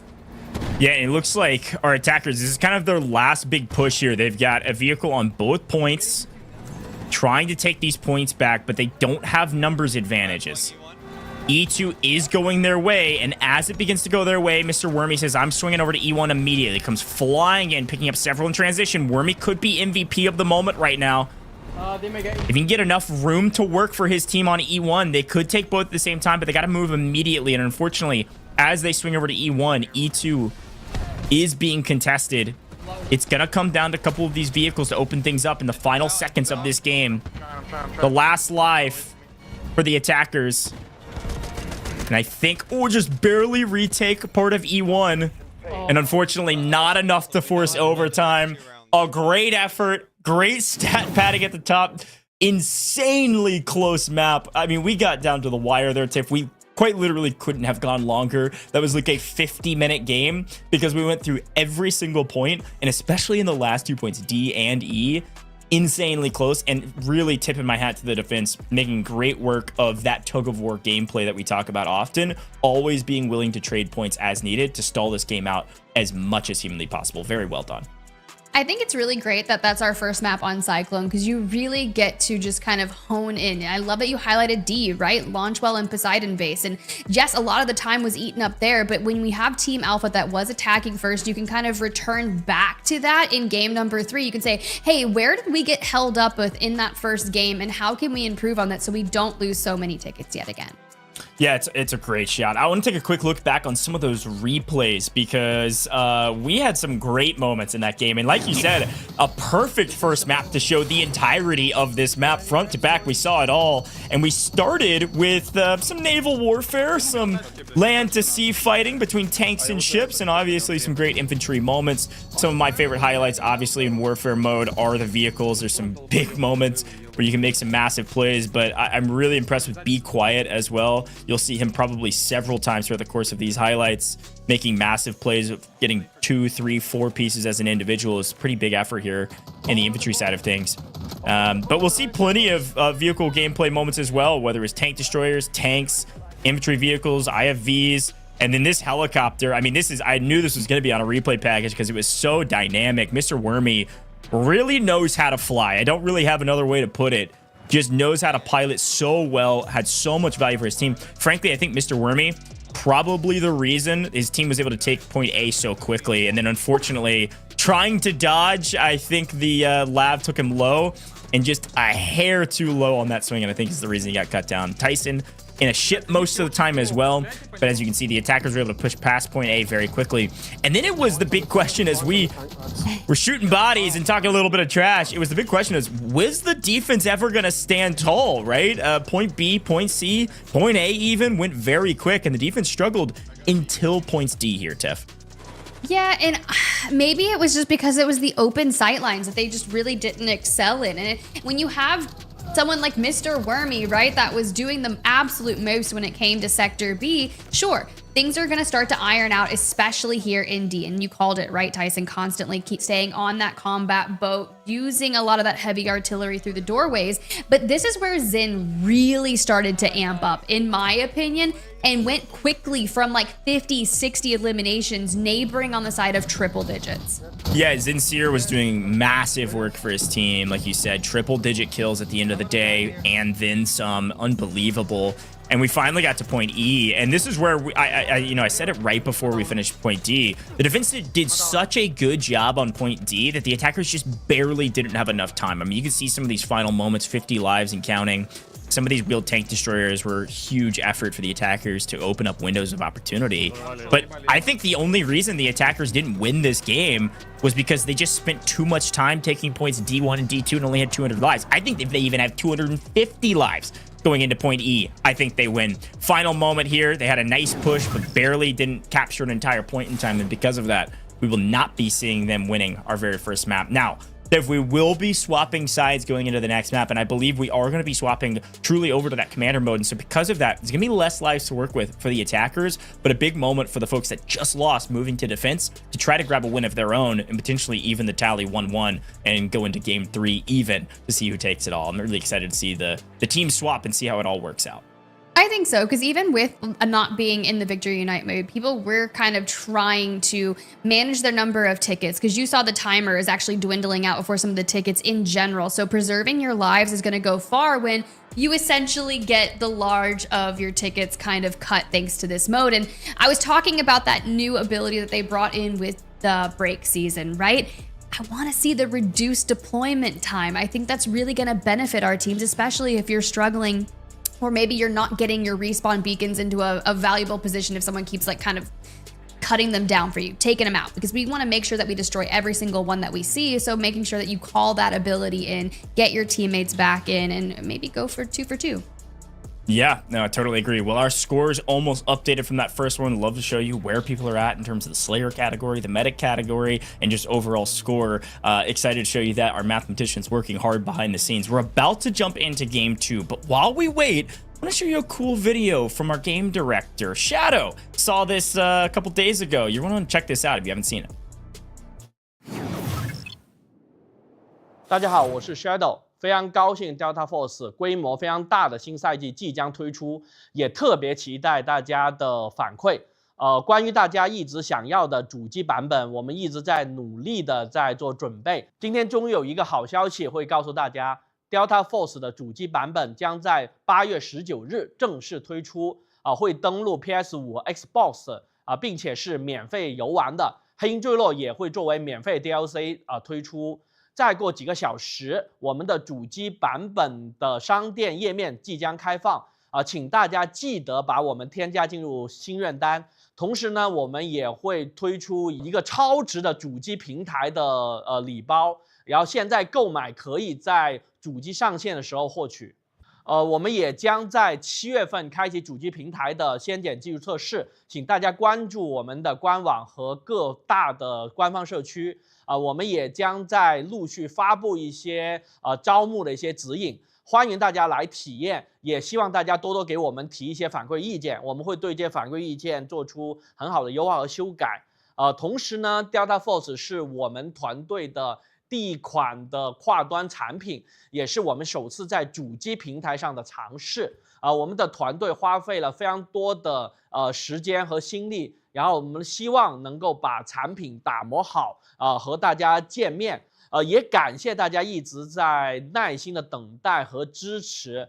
我们会继续努力，会打磨好我们的主机版本。除此之外，我还想给大家带来一些全球电竞的新消息。今年呢，我们将举办首届的 Delta Force 烽火地带的全球总决赛。 来自8大赛区的顶级战队将在烽火地带的战场上角逐首个全球的总冠军头衔。各个赛区的预选赛也将逐步的开展，每一位玩家都有机会参与。更多的消息请关注我们的官方社区。最后，我想真心的感谢所有的玩家在社区里面给我们反馈了 非常多有价值的意见，也一起创作了很多有趣的话题和内容。过去几个月，我们看到了非常多各种各样充满创造力和想象力的作品，不断的在社区里面出现。整个团队其实是非常喜欢，也非常开心的，也期待有更多的一些内容在社区里面出现。谢谢大家，让我们一起打造更好的 Delta Force。 Well, welcome back to Warfare Storm the Cyclone. We've got our scores from the very first game, and as we said, Tiff, the defenders won, but it was pretty dang close. And look at Zinseer on the left-hand side. Yes, they lost, but my goodness, definitely at the top of the category for kills, looking at top Slayer, and pretty high up, if not at the top for top medic as well. Wait. Is that the highest revives? I think it is. Yes. 48? Yes. Oh my gosh. It's close, but that's what I'm telling you. Sure, you had other people that were kind of purely focusing on it. Look at Team Kogote over there. 43 reses, okay? With 17 kills. But if you can get 48 with 130 kills, like, I mean... Come on, Zin. That's crazy. I'm speechless at this point in time. That's insane. Really impressive stuff. Obviously, we see Vabatrow there with 111 kills as well, contesting for top Slayer. Here's a look, by the way, at the overall score. It was Team Bravo that ultimately gets the win and the most score of the day, but really impressed with both teams and the ability to fight for so long. I mean, it was almost a 50-minute game and showcase the entirety of this map. but overall, a really good first game for both of us. But that was really fun to look. I was staring deep into those score lines, Tiff, because I was basically looking at a couple things. One, we're basically just looking for record for the overall team wins, right? When we talk about our prizes, we talk about our 75 mantle bricks, we talk about our thousands of Delta tickets for our winners. That's just going to be determined of who wins and loses the most. We're playing 3 games. There can't be a tie. Really simple stuff. Right now, our defending team last time, which is Team Bravo, is going to be moving to the attack. If they're able to win here, they win it all. We will play our 3rd game because we've still got to fight for top medic and top slayer. But then for those individual races, I'm looking at Vabatrow to potentially contest Zinseer at the top. 111 kills for Vabatrow.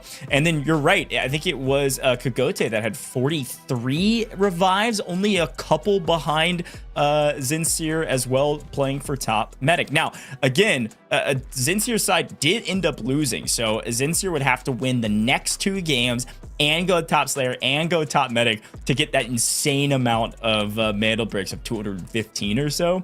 But it is technically possible. So really impressive stuff there from both teams, and a couple big highlights from some of our individuals. Well, let's keep it going, Goj, because now I'm excited, right? Especially if you're going to be changing up the pace. Can we see Zin do the same thing again? Do we see triple digits again? I know we're going to be going into that Victory Unite mode. Less tickets, more fun regardless. Can he hit about that 50% mark on reses? Because there was a player 5 behind him. But if you're trying to take all the mantle bricks for winning and the MVPs, like, come on, you are just getting it all in. Well, we are moving to Victory Unite. Things are going to move quicker, but there's also a vote for who the leader's going to be. And it looks like... Zin? Yeah. Zin? I think after last game... they're choosing me. They're choosing me. Yes, we are. Or, I mean, we're choosing you too. I'm choosing you. You could be my commander. Okay. I don't know how to vote for you, Zin. We're cooked. You gotta click on the name and then you hit vote up bottom right. Oh lord. I think if you like when you try to, let's say, launch a missile or something, you're gonna get an option to mark. I think that's for the attackers, like a defend. I love this conversation they're having back and forth. Everyone's trying to hype up Zin. He's like, hey guys, I don't know what I'm doing. You got it, Zinseer. I believe in you, man. Don't let this distract you from the goal. Win the game, get the most kills and the most revives. It's really not that hard. Unbelievable. Are we gonna crack under the pressure? He's just got a lot to think about. He's got to go for every category. He's also going to be commanding his team. Also, reminder, depending on his mic settings here, if he's got his mic open, his mic goes to every single squad leader in this game in-game comms. So keep that in mind. He can actually command his team in Victory Unite mode. Someone in the chat goes, direct them all to drive off the edge. Okay, that's the kind of chaos I love from our competitors' communities, because we do have a lot of content creators here and they just really spread the knowledge of Delta Force. But when you've got some trolls in chat, more fun. Yeah, that's right. Now, as you can tell, with our Victory Unite mode, yes, like you said, there's different ways to decrease the spawn time. There's different things that our commander could do. There's a brand new UI for that as well. But a lot less lives on the map. And so, yes, our defense did end up winning in the last one, despite the fact that the attackers had a ton of lives. But this time around, the defense only has to hold for about 200. Now, there's going to be more support systems coming in because the commander earns so many points for their team. So it is something to keep in mind as we go forward. That score will matter because it affects the overall support systems. Oh my goodness.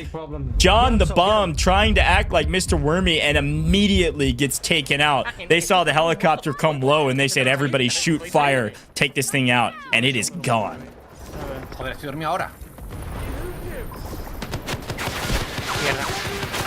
Oh, okay. Look, I mean, sometimes you just gotta find these crazy angles.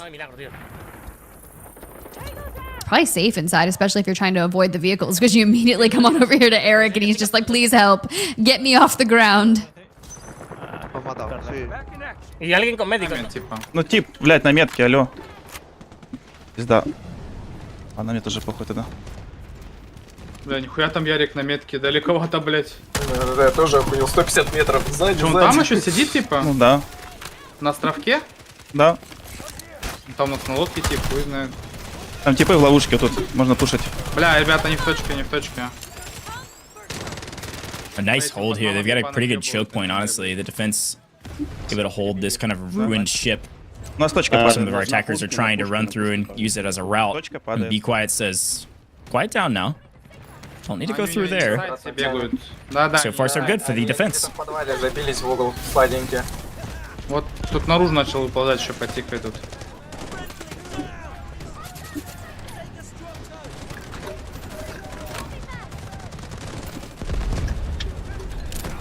Лодка у них стоит. А, она пока ничейная или что? Её бросили. Они по улице, по воде снова бегут, а там, где, может, где-то ралик у них, хер его знает. Да-да-да, метку дал. Дал хит по ней. I love that people are trying to flank in the water and you're getting the live pings over there. And immediately what Be Quiet does is just kind of doesn't invest all the way to that water line, but is looking for them if we can take those angles. Yeah, and I think that's one of the, huge boons of, wow, talk about chaos, good grief. Trying to figure out how to get in this vehicle to stay alive, but it's one of the huge boons of swimming, and I love that they added it, especially because they have this water map, basically. It's because you can actually swim underwater, obviously avoid sight lines, you still could get pinged, and, people look your direction. But there is a bullet damage reduction the deeper you are in the water, so it's actually a really good way to swing around the outside of the map and potentially draw fire from the defense so that your team could actually push on a different flank on the attack, because you do have a decent bit of survivability in the water, but kind of depends on how deep the water is where you're at. If you're close to the shore, you'll get fried, but... Recleaning out Shipwreck Graveyard, and well, a vehicle at range is kind of nice. You do have those anti-tank mines dead center, and that's kind of nice, honestly. Especially if you're trying to tear away any vehicles from getting towards the actual point itself. Elsewhere, John DeBomb's just going to take a different angle and approach towards it, using the bunkers here. Yeah, there's kind of like two different places you can play from. You can play low in the bunkers. You can play high on the high ground, looking down on anybody trying to come up from the beaches. Play this off angle, too. We haven't seen a lot of folks taking long sight lines like this, except for really on point A. Lord McLaren trying to connect does end up getting an assist for that one. Taking down some of these players, just trying to weed the numbers down on the offside. Not getting a crazy amount of value on it, but if you can at least get a couple as they push up from point A, it could be exactly what his team needs to be able to hold that point. Ooh.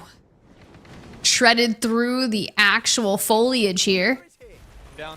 I will say, now that we've kind of swapped sides here, we've already expended half of the tickets here for the attacking side of things. We have yet to go ahead and procure a, think back to our game number 1 where we had Team Alpha on the attack. It went pretty quick for Shipwreck Graveyard. With Team Bravo on the attacking side of things, it's a little different here, and it could be because Zin, our captain for Team Alpha, is just out here hitting the reses, keeping people alive, and ripping people off from Graveyard. Yeah, this is a warfare aficionado right here, doing everything under the sun, going for maximum amount of revives just to keep people up on the point, keep this point contested, is a huge boon. If he wasn't going for revives, he's just going for a hero play, if he dies, they lose the point. And instead, he keeps bodies on the point, and they've got a great hold here. Now, the attackers, look at that. They've got 3, I think, vehicles on the edge of this point. I think the attackers are going to have an angle here to push up, make a play if they play slow, and that's exactly what they're doing. Tyson just holding this off angle, trying to keep a gun on the point and open up for his team without completely giving away his position. Here comes the push. A big moment. And yes, again, a lot less tickets. We have swapped over to Victory Unite, and we will swap sides one more time again if the defense does win here. But the attackers have an opening. Nice move.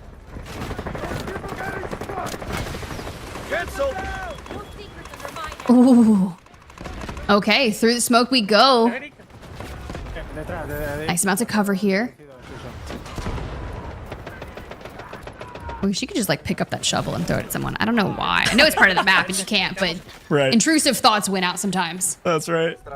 You need to play Seneva and just shield bash people over and over again. Yes, you remember that Delta Force broadcast. That man, you could not rip him out of the bunker. It was just sheer chaos. I feel like that's one of those clips that go down in history. Oh yeah, for sure. Our Frenchmen were doing great work with Seneva on trench lines, but saw the spawn point here. It's got a beacon and said, well, I'm actually gonna leave that there. Try spawning. Go ahead. Let's spawn in right here. I love it. It's gone now, though. Этот тип сам себя тоже взорвал. Maybe we've got multiple villains on this map. Там лодка подъехала. Где метка есть? Ну, тебе подъехала. Уже въебали, ну, найс.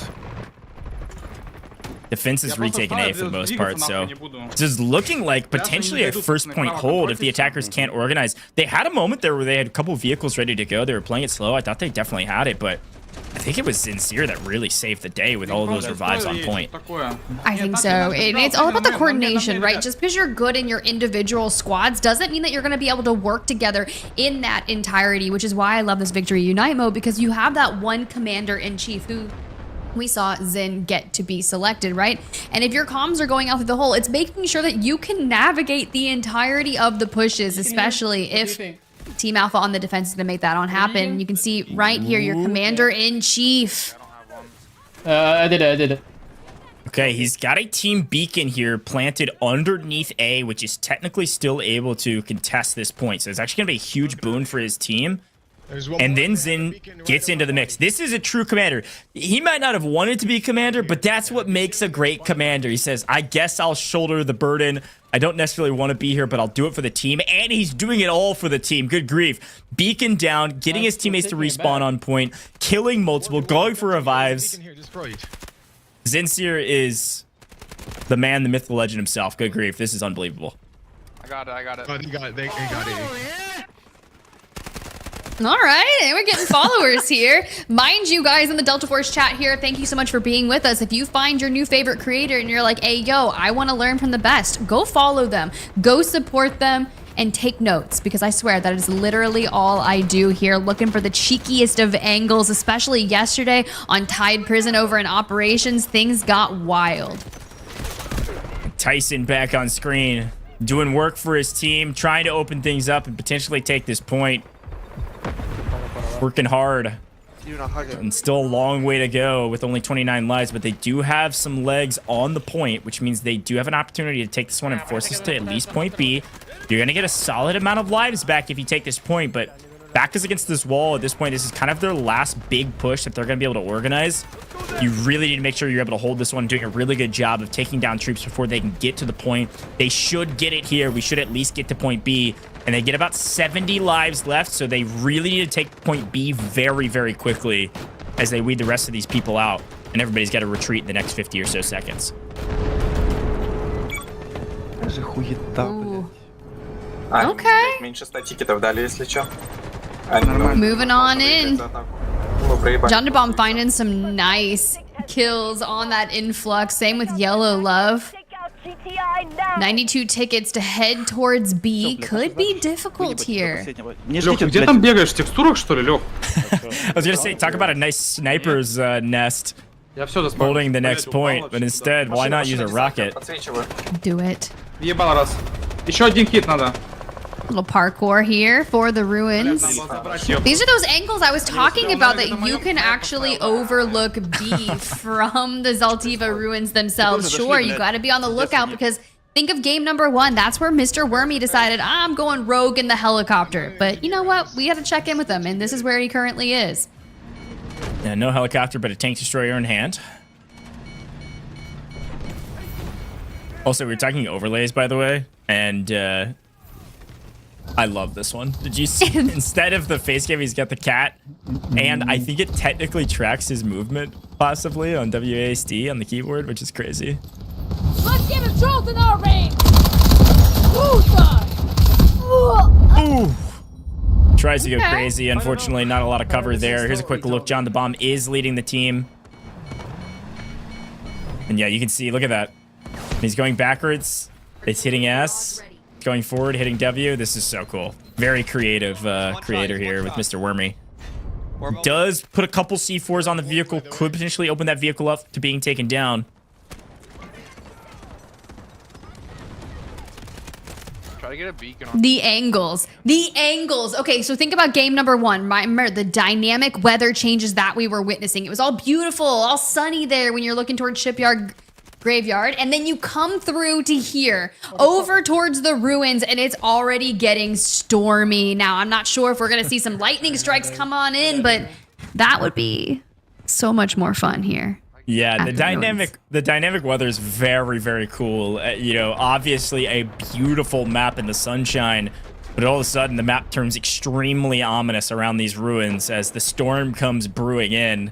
And you're right, with enough clouds, all of a sudden lightning starts striking, everything gets a little bit chaotic. Visibility is a little bit different.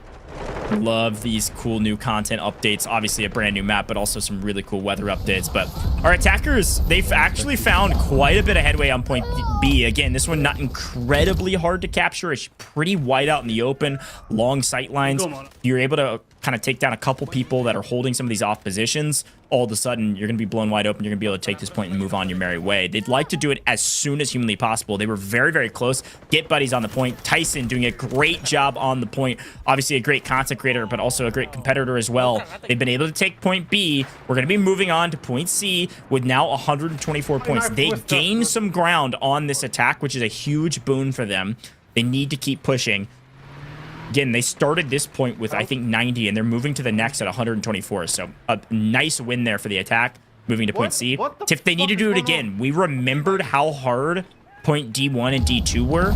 Point C needs to be taken extremely quick so you have as much room to work with on those 2 points as possible. Hey, and I will say they did just what they needed to do for B, but We can do this.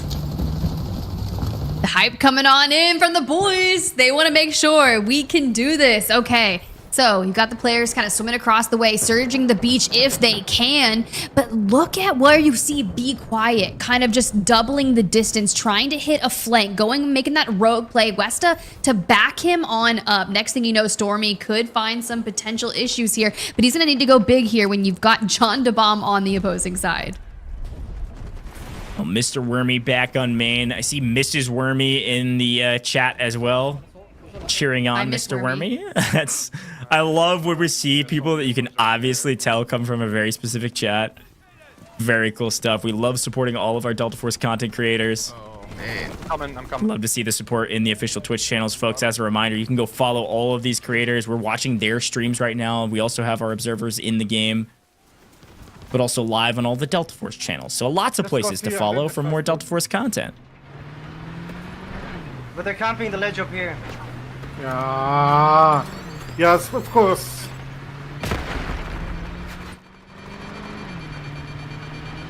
Yellow keeping tabs. Barely able to make it out of that. Look at that 5 HP in this transport vehicle. Lightning almost strikes the vehicle too. Doesn't strike twice though, right? Let's be real. Where's your pocket engineer when you need him? Soap? Yeah, where is Soap? Nowhere to be found. Not near the vehicle right now. Transport vehicle, not necessarily massive value for the team. It is a spawn point, at least for a moment. If it doesn't, well, there it goes. Okay. Kogote was able to use it, and nobody else, as the vehicle blows up. Okay, Lord McLaren. Zip. Back is in for a bit. They're flanking. Nice angles overlooking port. At least 2 more on the opposing side, but this is where you've got a battle stinger. Goes ahead and hits the self-heal.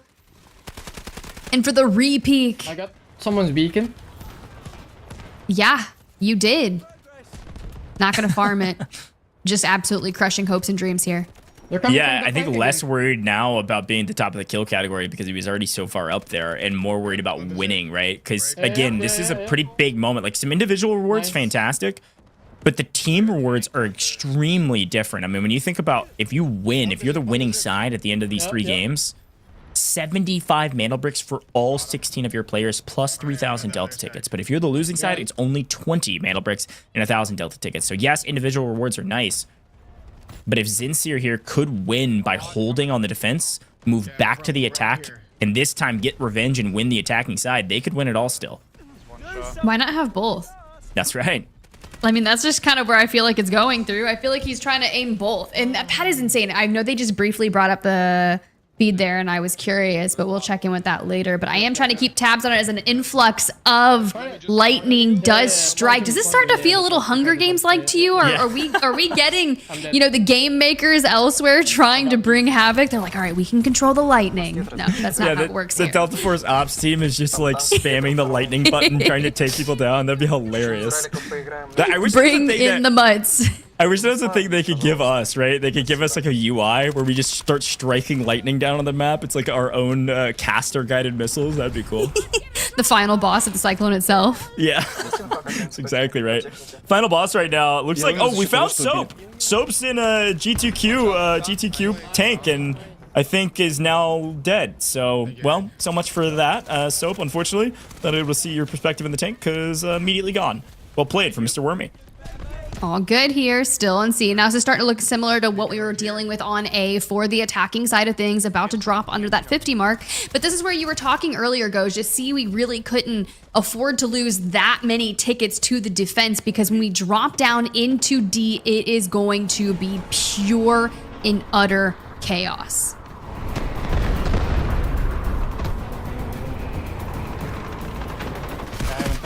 47 lives, and it looks like the attackers are trying to push, but unfortunately, Tyson, you're not the only one that can use boats. It's gonna be Westa outside. Able to pick up a couple with the boats. Kagote trying to find a pathway forward. Again, Kagote was one of the players that was kind of jockeying on this Stinger, playing Revive Master, going for top medic, trying to contest. I cannot find any. Sincere here. Yeah, they're all dead, so they had to go back. I'm gonna try to play the zip in the back so we don't get flanked, and I'll let you guys know if we do. Ooh, can we talk about how they're making plans to not get flanked and Zin gets absolutely ripped from behind? Yeah, I think they had a really good push. Obviously, they've pushed the attackers way back, having to respawn and kind of gather together. And right now, the onus of responsibility entirely on the attackers to try to make a push. They've got to organize, move as a unit, and make a push. It looks like they're trying to do that now on the outside, sending one in. It's going to be a tank destroyer flying in, trying to open up a pathway for the attackers. Unfortunately, there's a lot of folks up above, so although John DeBomb is putting in great work, it doesn't look like he's getting a crazy amount of value out of it. He says half the team's dead, we need to push, and he's right. I don't know if they have enough legs to get up onto the actual point, though, even though John killed so many people. I think they're not happy with what's going on. Copy. Vehicle drop to designated location. Hop in, let's go.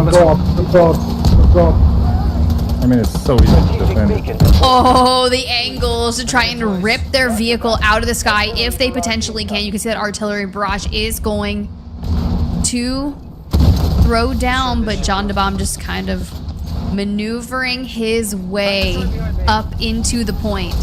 Mines trying to do some damage, and well, you got about 20 HP left, but we're just trying to maybe.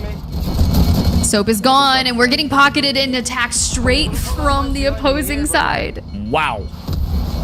John was right. He is a great driver. Good grief. Well played. Able to stay alive as long as he was able to, but still low and not going to be able to make it onto the point probably in time to make a huge difference. Here is a push, though. You see the defense trying to hold, and the attackers are here contesting. Unfortunately, Lil D just goes down. Here. He's running. Here comes Zen holding the point. Defense should win this, Tiff. Done a great job holding down point C. Is that 2 for 2 for Zin? Not only do they make a brilliant move. Ooh. Imagine being 2 for 2 on leading the charge in terms of kills and reses. I don't know if he's going to be able to do that again, considering how many times we jump over to his POV, still picking up teammates.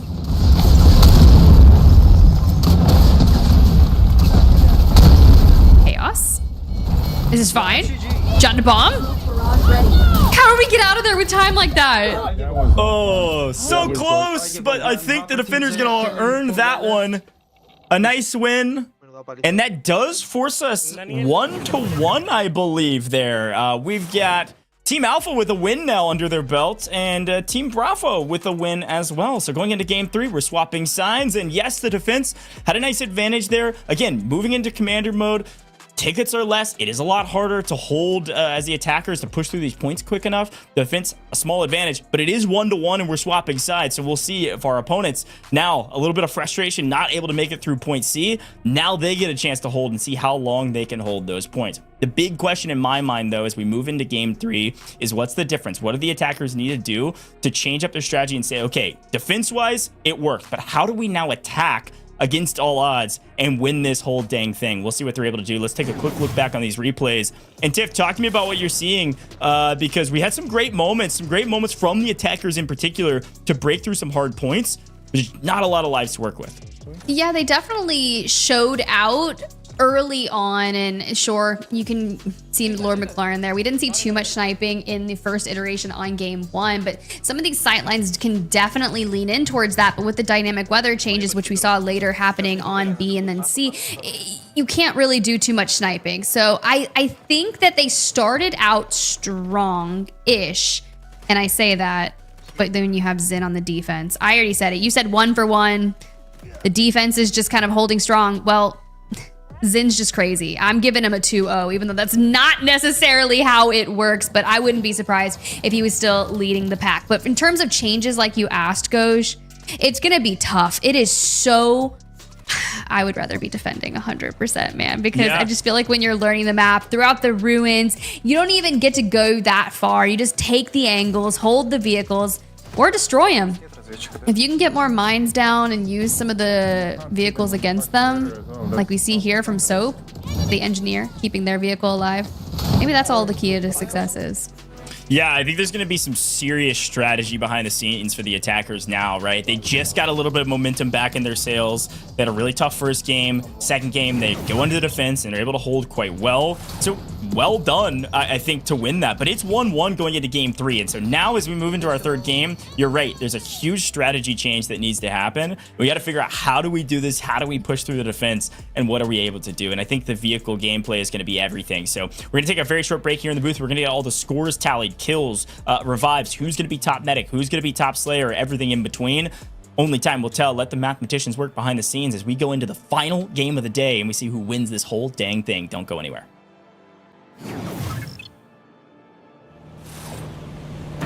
The Raven is obviously using us, but his intel checks out. Havoc has reactivated this old missile base in their bid to force the world into submission. These weapons threaten the very backbone of humanity. This won't stand. We'll storm the beaches, breach the bunkers, and extract the poison that they've planted in this territory. We will turn their missiles against them and drown them in a nightmare of their own creation.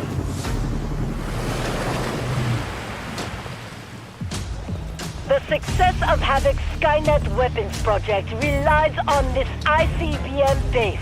It is the sword that extends our deterrence radius, the catalyst for our dream of building the new world. But the deranged Raven exposed it by releasing its coordinates to GTI. Since they want to make it the center of a new global storm, it shall be so.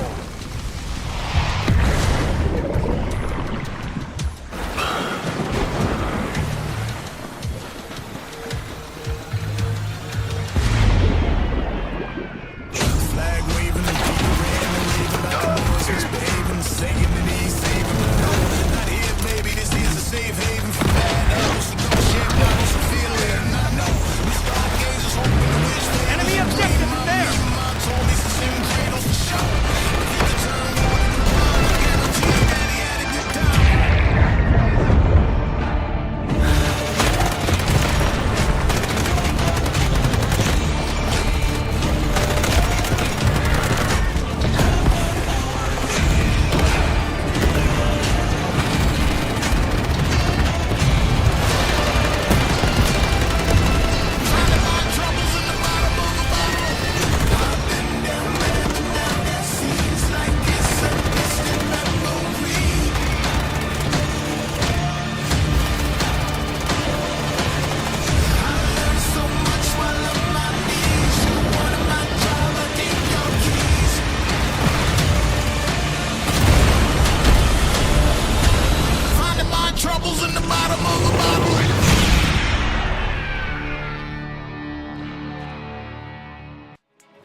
Same side, same side.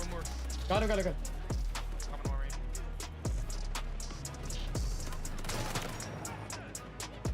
Но они точку берут. Сейчас они будут появляться. Сейчас будут в нашу сторону.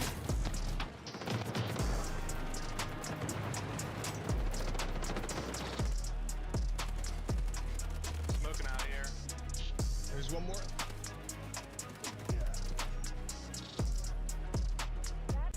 Oh, he's spawning getting destroyed from the other side.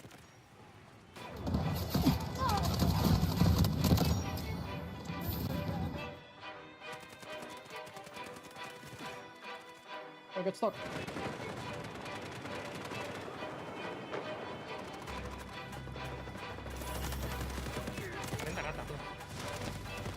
У нас нет разведчика, да?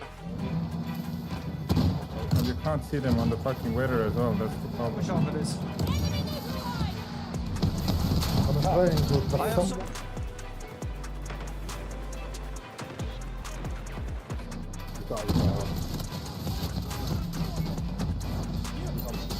Good vista ball.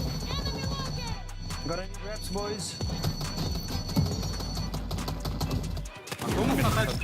Welcome back. It's warfare time and it's Storm the Cyclone. We are into the final map, but here's a quick look back on some of the scores from map 2 here, Tiff.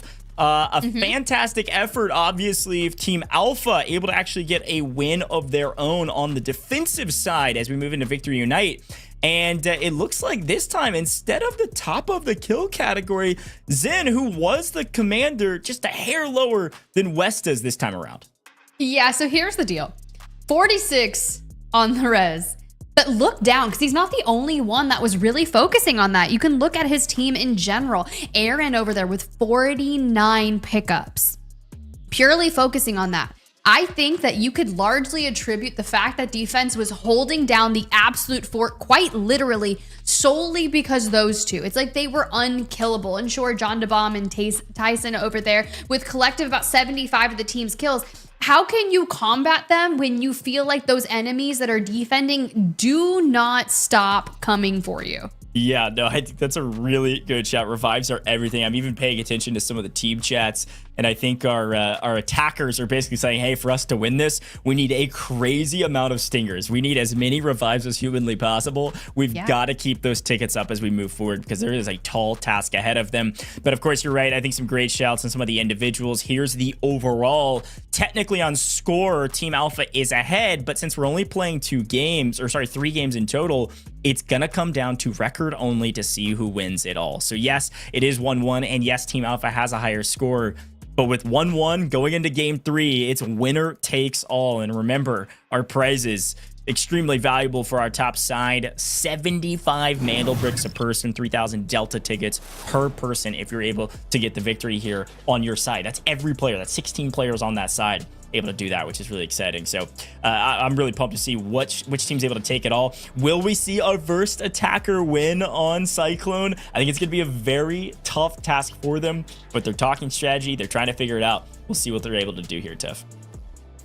I'm excited. I was telling you just on that last break, I was like, oh, I just don't see it, right? Team Alpha back on the attacking side. What have they learned from the initial bouts? What could they have learned from Team Bravo when they were on the attacking side of things? You have to be able to, I think those vehicles, when they get them in so early on, is you have to make sure that whether or not you rip the engineers off them and battle them with some of your own, hey, do we get some more crazy helicopter gameplay with the specifics around the ruins? Whatever it is, do not allow them to have the influx of stingers, all of the resets that they're getting. Just rip them apart and get crazy. Yeah, exactly. I think you got to get involved. You got to get quick. You got to play hero. You got to just go for broke here because you're right. We just do not have a lot of time. Let's take a look at who's going to be our commanders this time around. It's going to be the same folks. And as we look, it is a couple votes across the board, but maybe it's going to be Little D. It's going to be Mr. Wormy. Let's see what the votes. Again, it was Zin on the other side, likely going to be the commander again on that side. So for the defense, it's looking like votes coming through for both Little DJ and also Mr. Wormy. Artillery like in Battlefield. Oh, and it looks like it's actually John DeBomb this time saying, vote for me, vote for me. Let's let Zin work a little bit so he doesn't have to focus on commanding his team. All I know is Mr. Wormy is like really advocating and trying to get his election involved, and it comes through. He's basically like, vote for me. I'm going for Heli. We need to pressure them at A. So he understood the assignment and he wants to lock it back into the Heli, which I am in full support of. I love there's a little contest there for this team, but here we go, folks. We got 20 seconds of counting. We're about to get started, and you're right. He's going to grab that helicopter. We watch little DJ, our other almost commander, likely going to grab a jet ski or something and try to get onto A as fast as humanly possible. And again, I think the thing we've got to remember about this point in this game is that this is winner takes all. Both teams have a win, and both teams need a win in order to win this entire dang thing. And as the helicopter spawns in, Mr. Wormy goes upside down and says, get out of here. I got to stay alive, and was able to do just that for a moment. But all eyes on Mr. Wormy as he puts on a show for us. Is it bad that my brain just going vroom, vroom, like literally as he's like zooming, doing barrel rolls, basically? Keep it going. Yeah, this guy's in a Mission Impossible movie. Lightning McQueen's flying across the screen. I don't know what's going on, but it's a dang good time. That's my brain. My brain is just chaos. Okay, look, you're going to overlook that broken down ship, that beach ship that I was talking about that gives you those sight lines straight into A itself, right? But then you can go ahead, get into a different vehicle. This is going to be John DeBomb, known for his vehicle gameplay as well. Your captain on the opposing side, the commander on the defense leading the charge. Now, this is where we saw basically Team Bravo actually struggle trying to get A, and now they're going to have to defend against the team. What is this fucking? Yes, John DeBomb now worried about Mr. Wormy. Of course, he's so evasive. You can't get him out of there. It's the battle of the commanders. John DeBomb versus Wormy. I care about the match, but I care about this matchup just as much. This is reminding me of the very first game. Mr. Wormy opened things up for his team, trying to do it again. Getting locked on, though, by a couple folks. Amazing evasive maneuvers, this time not crashing into the ground. Able to stay alive and get a couple assists for his team. Yep, we're getting res there. This guy is a swarm in the air, too. Too squirmy for them to shoot down. My God. Here come all the missiles. That's a luck. I hope he survives. Like, for our sake and the gameplay sake, I hope he survives. But it is Tyson. He was trying to hit that missile lock, but he gets ripped to shreds, and Mr. Wormy lives to see another day. Teammates helping him out. Wormy on commander is actually quite helpful. Oh, never mind. Caster cursed. Wormy down. Helicopter down. A huge boon for the defense as John DeBomb wins the commander battle. Look, let's be real. 5 minutes ago, not even that, it was like 30 seconds ago, John DeBomb was like, where is the helicopter? Like, that is soft launching. We got a little subtle foreshadowing there. I need to keep moving, bro. Yeah, I need to keep moving constantly. 7 seconds still looking. They're gonna route with beacons behind us. They're already. We got 3 people. Kill both. Yeah, watch out for the beacons. A couple folks coming in from water. Here's Zen, and again, Zen, they kind of said, hey, look, you did a great job, but let's get a new commander, even though you won as the commander, because I want you to go slay out and just focus on getting kills and getting revives. Zen goes camera off and just locks in, going crazy right now, trying to get a win for his team. They've got to push up onto this point ASAP, though, and start making some headway. As a reminder, it's not just about this point. It's about trying to preserve some of those lives moving into the next couple. Under the guise of smoke, hits the do-si-do straight to take the high ground here. And this is where we saw a lot of people making that play, right? You can kind of work towards A from the inside and provide another angle. Keep repping, keep repping. Wormy is here in the FSV. Get your rocket out, get your rocket out. Another battle and another win for John DeBomb.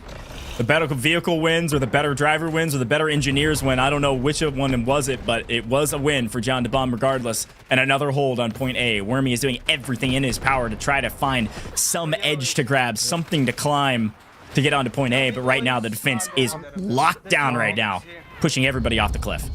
Look, we found the real battle. It is no longer about the entirety of our teams. It is solely John DeBomb v. Mr. Wormy. And right now, John DeBomb in game 3 is up 2-0 against Mr. Wormy. And I think Mr. Wormy is about to start taking it personally. So I would love to see an answer back. But are we getting a good look at the new bow? Yeah, Tyson knows the efficacy of these boats. And so he says, I'm not going to let them survive for too long. Let me get these artillery shells down range. They're trying to take down somebody. Might have found an angle to weaken it and is able to actually take it out. Well done. Doesn't get a kill for it, but does stop one of their respawn points, which I think is actually a huge boon. I love the boat. They're so fun. We haven't seen too much of the jet skis, but look who's back. Mr. Wormy in the helicopter, going at it again. I'm waiting for the moment where Mr. Wormy just goes out into the water. Someone brings in the jet ski for 1,000 and just hits their best Kenny Powers impression. Tiff, you always have great references that I totally miss. I'm going to be honest. I love it. Just Google it. Keep doing it. I'll look just it up. hit a Google. I always get to learn things on broadcast with you, and I'm learning that Mr. Wormy, the goat in the helicopter, John the Bomb, I didn't have to learn today. The goat in the tanks and the IFVs doing a great job right now here, thwarting all of these pushes from his opponents. One transport vehicle goes onto the point, immediately gone. What are you going to do about it? Absolutely nothing. A couple C4s come through, a couple of those magnetic bombs. I think he does eventually come down, and you hear it from Mr. Wormy. He's cooked. He's cooked.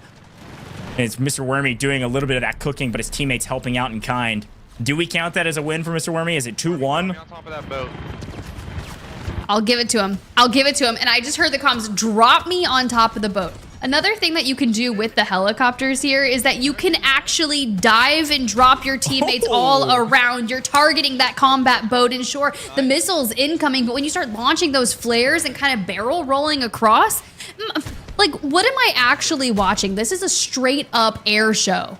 Yeah, this is a movie right now, and this is what I love. Like, I'm a huge fan of Operations. It's one of my favorite game modes. I mean, I think it's my favorite probably, but these are moments where I'm like, actually, I think Warfare is my favorite game mode because you get to watch players like this that truly know how to play this game in the air, on the ground, and everything in between.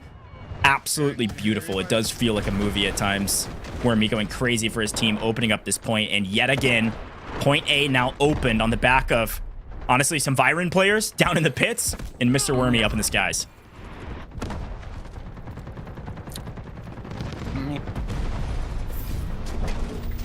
Oh, okay. Hitting the wraparound. Ya sé que la hago esto. Yo estoy dentro, pero claro. Hay un tío campeando el puto radiofaro, joder. Reminder, I think it was last game, Tiff, is just a quick look at the lives. Last game, they did capture it around, I think, 60 lives remaining. This time, capturing it around 90. So right now, the attackers are doing a bit better than last map. And actually not a bad play moving into B with 152 lives. It's pretty good for the attackers. Блядь, почти зарезал, блядь. Так хотел зарезать. Нахуя, блядь. It's not terrible, right? You use about half your tickets for A. B is not terrible, right? Once you start making your way towards these ruins. And honestly, if Mr. Wormy can stay around with that helicopter, it'd be great. But you really do have to worry about some of these players that just keep locking in the engineers that are so advocating for their rockets to cover that distance straight towards the ruins. Yeah, and I think, you know, again, I said this last map, key to success here is they need to capture B as fast as humanly possible to try to get back up to max tickets going to new.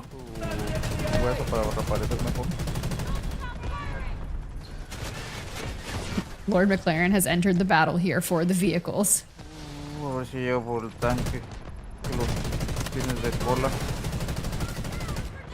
Did we just see a shield bash over there? Yeah, Saniva operators. I saw some people talking about they're going to use a Saniva operator.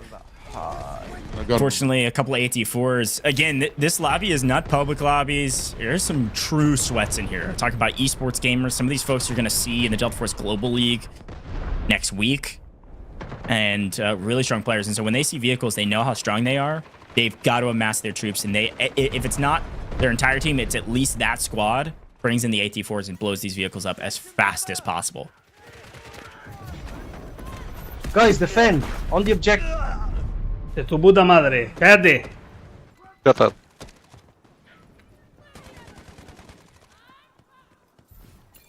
I did hear defend, and we're looking to get people straight to the objective, but it's going to be tough here at the ruins.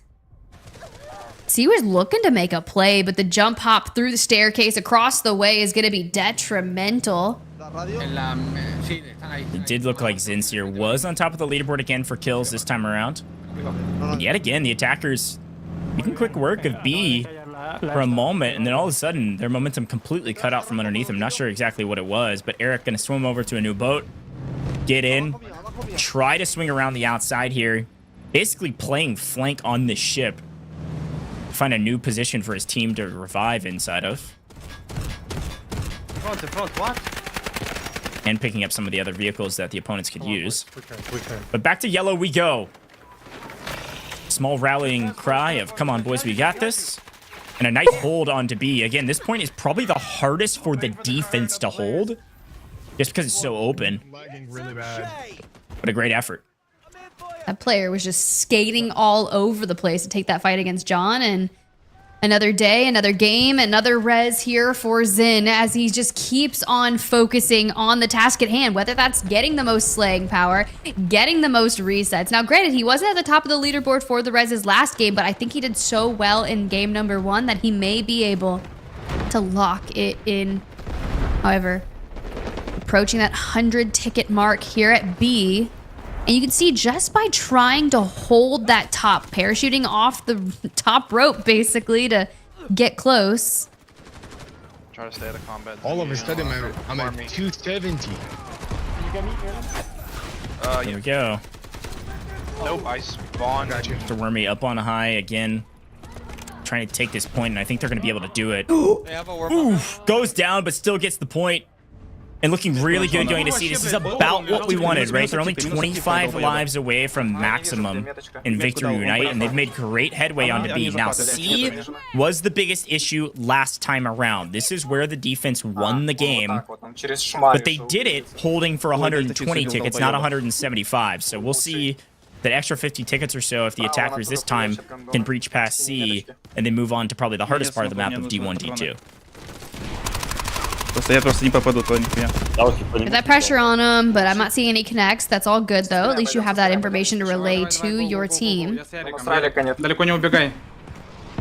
Надо, чтобы один из вас разместился, и паралик. He's gonna try and go under. We just have to hold this. All I have to do is just sit here and hold with the FSV. 2 FSVs, we hold this easily. They're gonna flank behind us. Here's some of the strategies from Yellow Love's team. This is obviously one of the top teams. They've got great strategy. They know this game well. And this is the other side of that same team. John the Bomb, Yellow Love, whole squad really talented and really strategic when it comes to warfare in particular. Thinking about holds, thinking about keeping their vehicles alive. They run their engineers, etc. No one's peeking. Okay. But here's the opposite side of the coin. Obviously, Mr. Wormy no longer in the skies, now onto the ground with the tank. Vehicle aficionado for a reason. Able to showcase why his team has been succeeding on the attack. He's back on the ground. A terror on the map. And no more tank destroyer. No more tank destroyer. You want me to play engineer?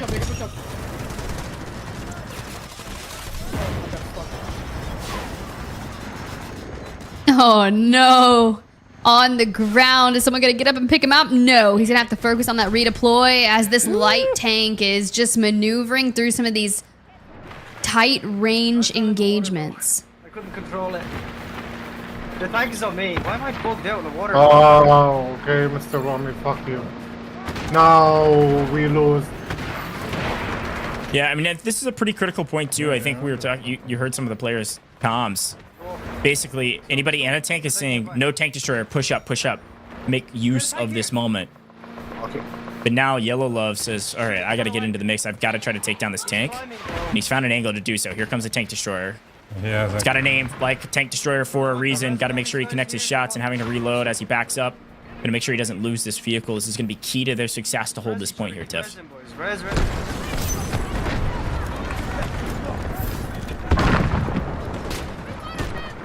He's behind. All right, some chaos there with the magnetic bombs going out, and we spot one trying to rip them from behind the angle, but I don't think we're going to be able to get them. Regardless, I love that we're taking the height here.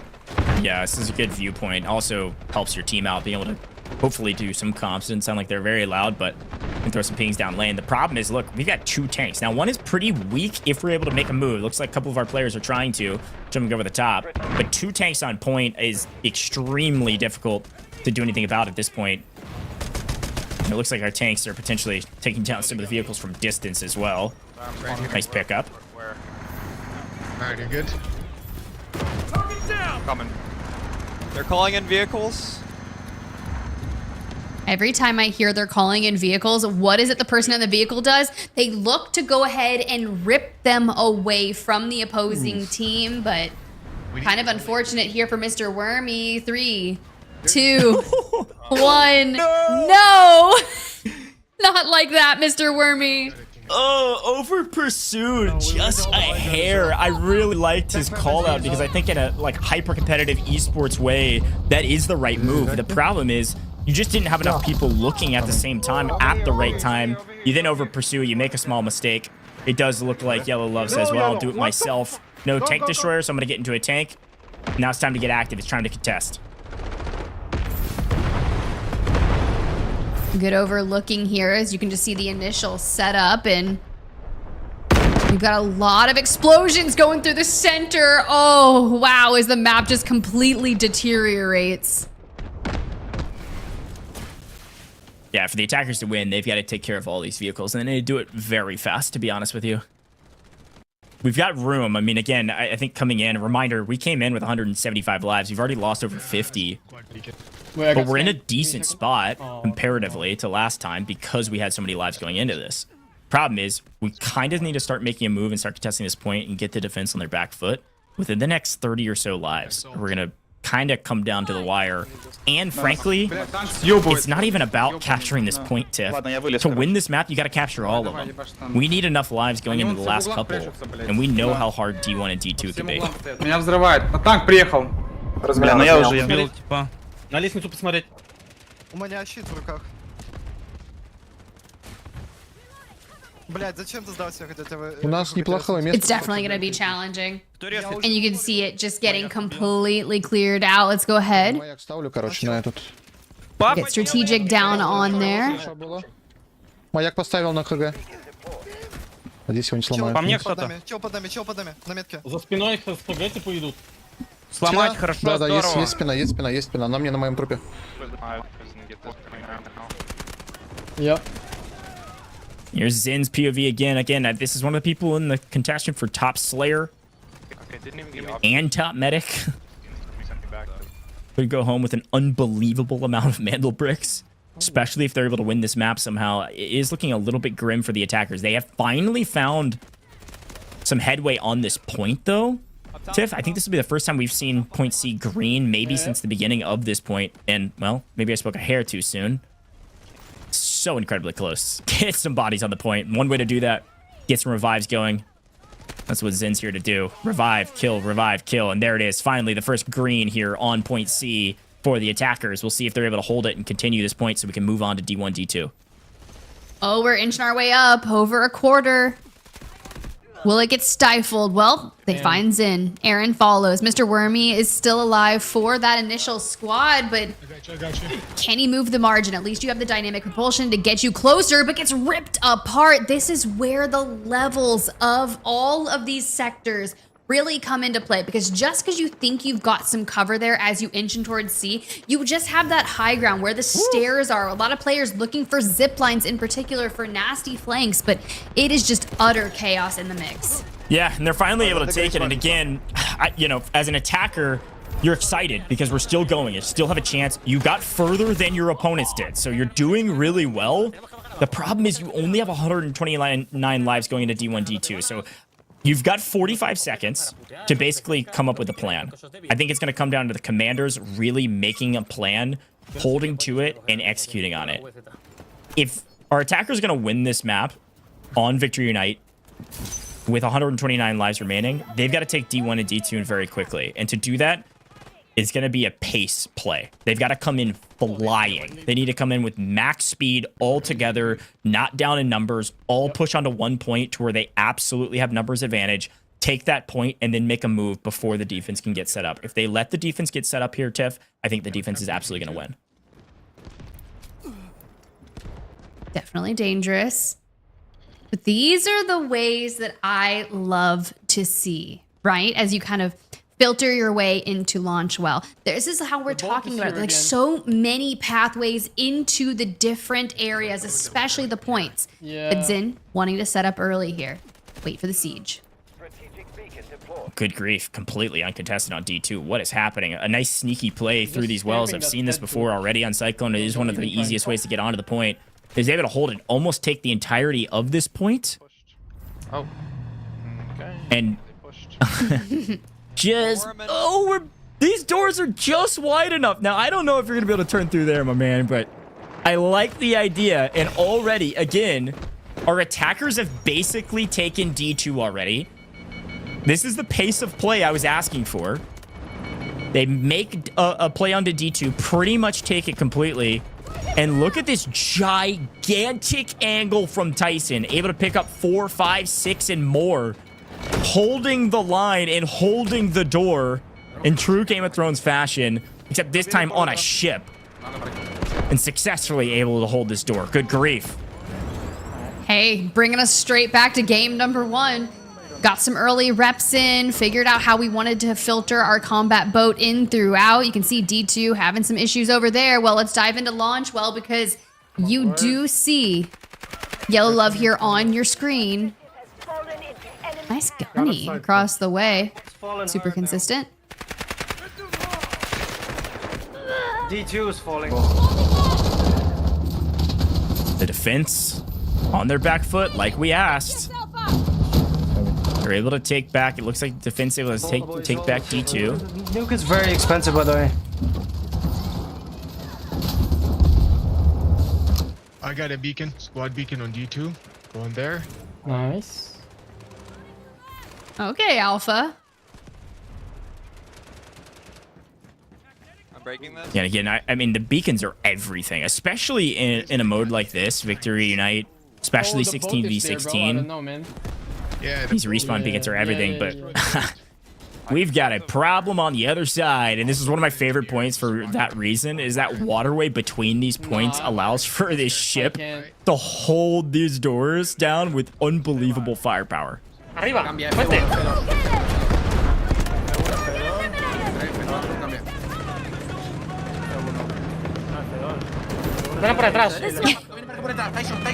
Just barely fitting in here, looking for our assists if we can get them. Patrolling the neighboring area. And honestly, I will say this boat's got some speed to it.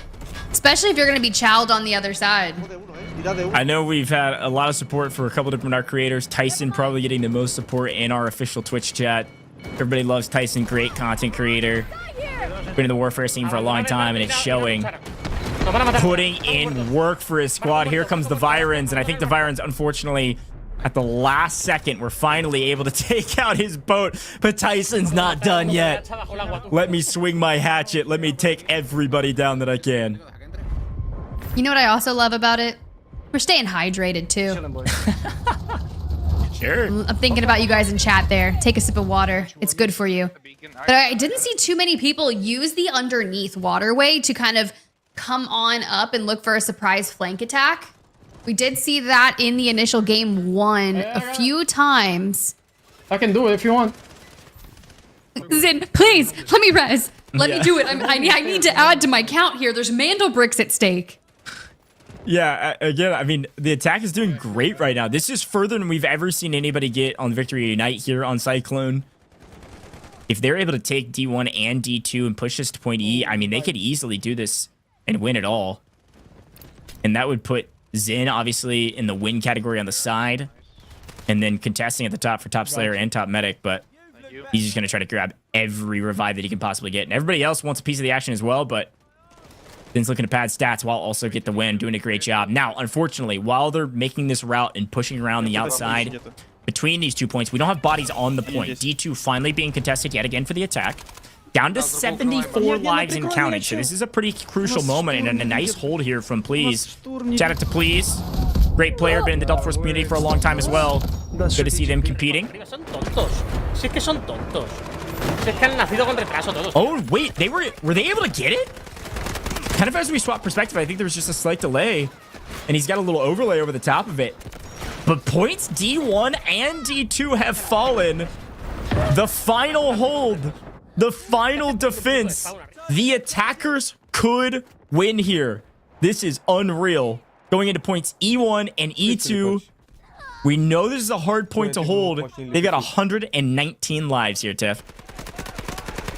I really do love this energy out of them because, mind you, what we saw in initial game number 1 is that they actually did get towards E, right? So we know that they've made it there before, but how do we just lay siege, get past this? Because when you've got a team on defense, such as John DeBomb, Yellow Love on your screen right now, they're going to be the ones that are going to look to most frequently take down your vehicles, but hit the early rotation, watch them kind of filtrate out from the underneath of the map, which also I love that we get to showcase the layer cake of Cyclone. Yeah, we've truly seen every piece of this map already, which is really cool. I love that we're basically going the distance. This almost couldn't have gone any longer, and I love that, right? Because we get to see more of this map, more warfare, more Cyclone, and we get to see more of point E, which I was a little bit worried we wouldn't see a lot of the end of this map if the defense was holding really quickly, especially when we got to Victory Unite. But the attackers really putting up a great fight right now. We got to pay attention to these tickets. It's going to be huge, and frankly, the win for the defense is going to be on the back of John DeBomb and some of these other folks that grab these vehicles. We know spawn points are pretty close to both E1 and E2, so the defense has an advantage. But if they let the attackers keep their vehicles and make giant pushes, vehicle advantage can win games. E1's clear. That much we do know. And it's Mr. Wormy immediately inside one, as the neighboring Westa, as they look to head straight towards the small ruins. But look who's ready to chow them. Are we about to see a 1v2 vehicle fight here? Nice. Alright, go help the boys now. Yeah, E1 being traded out for E2, and John DeBomb says, wait a minute, we're not trading right now. I gotta go help the boys. Moves flying in, contesting his vehicle. This is a huge win if he can get it. Wormy versus John DeBomb. I think the record's 2-1 in the favor of John DeBomb. Let's see if he can win again. Picking up kill after kill on point, racking up a ton of score, but right now, all he cares about is trying to stay alive. Has to hop out of the vehicle to make a play. Vehicle still alive. A great effort, John DeBomb going gigantic. Put that on the highlight reel. John DeBomb able to hold E1, save his vehicle, and pick up several kills with the help of Yellow Love. What a massive move. That's actually textbook. So you got John DeBomb in the vehicle out there on the right, and you see Tyson in the boat on the waterways looking for maybe one of the ultimate flanks as you see the attacking side start to spawn back in. I think that's going to be brilliant to cut them off from all different angles. But on the shoreline, what are they doing? Well, they're staying alive to the best of their capabilities. Granted, only 89 tickets left, and this Lightning's looking to eat some of them.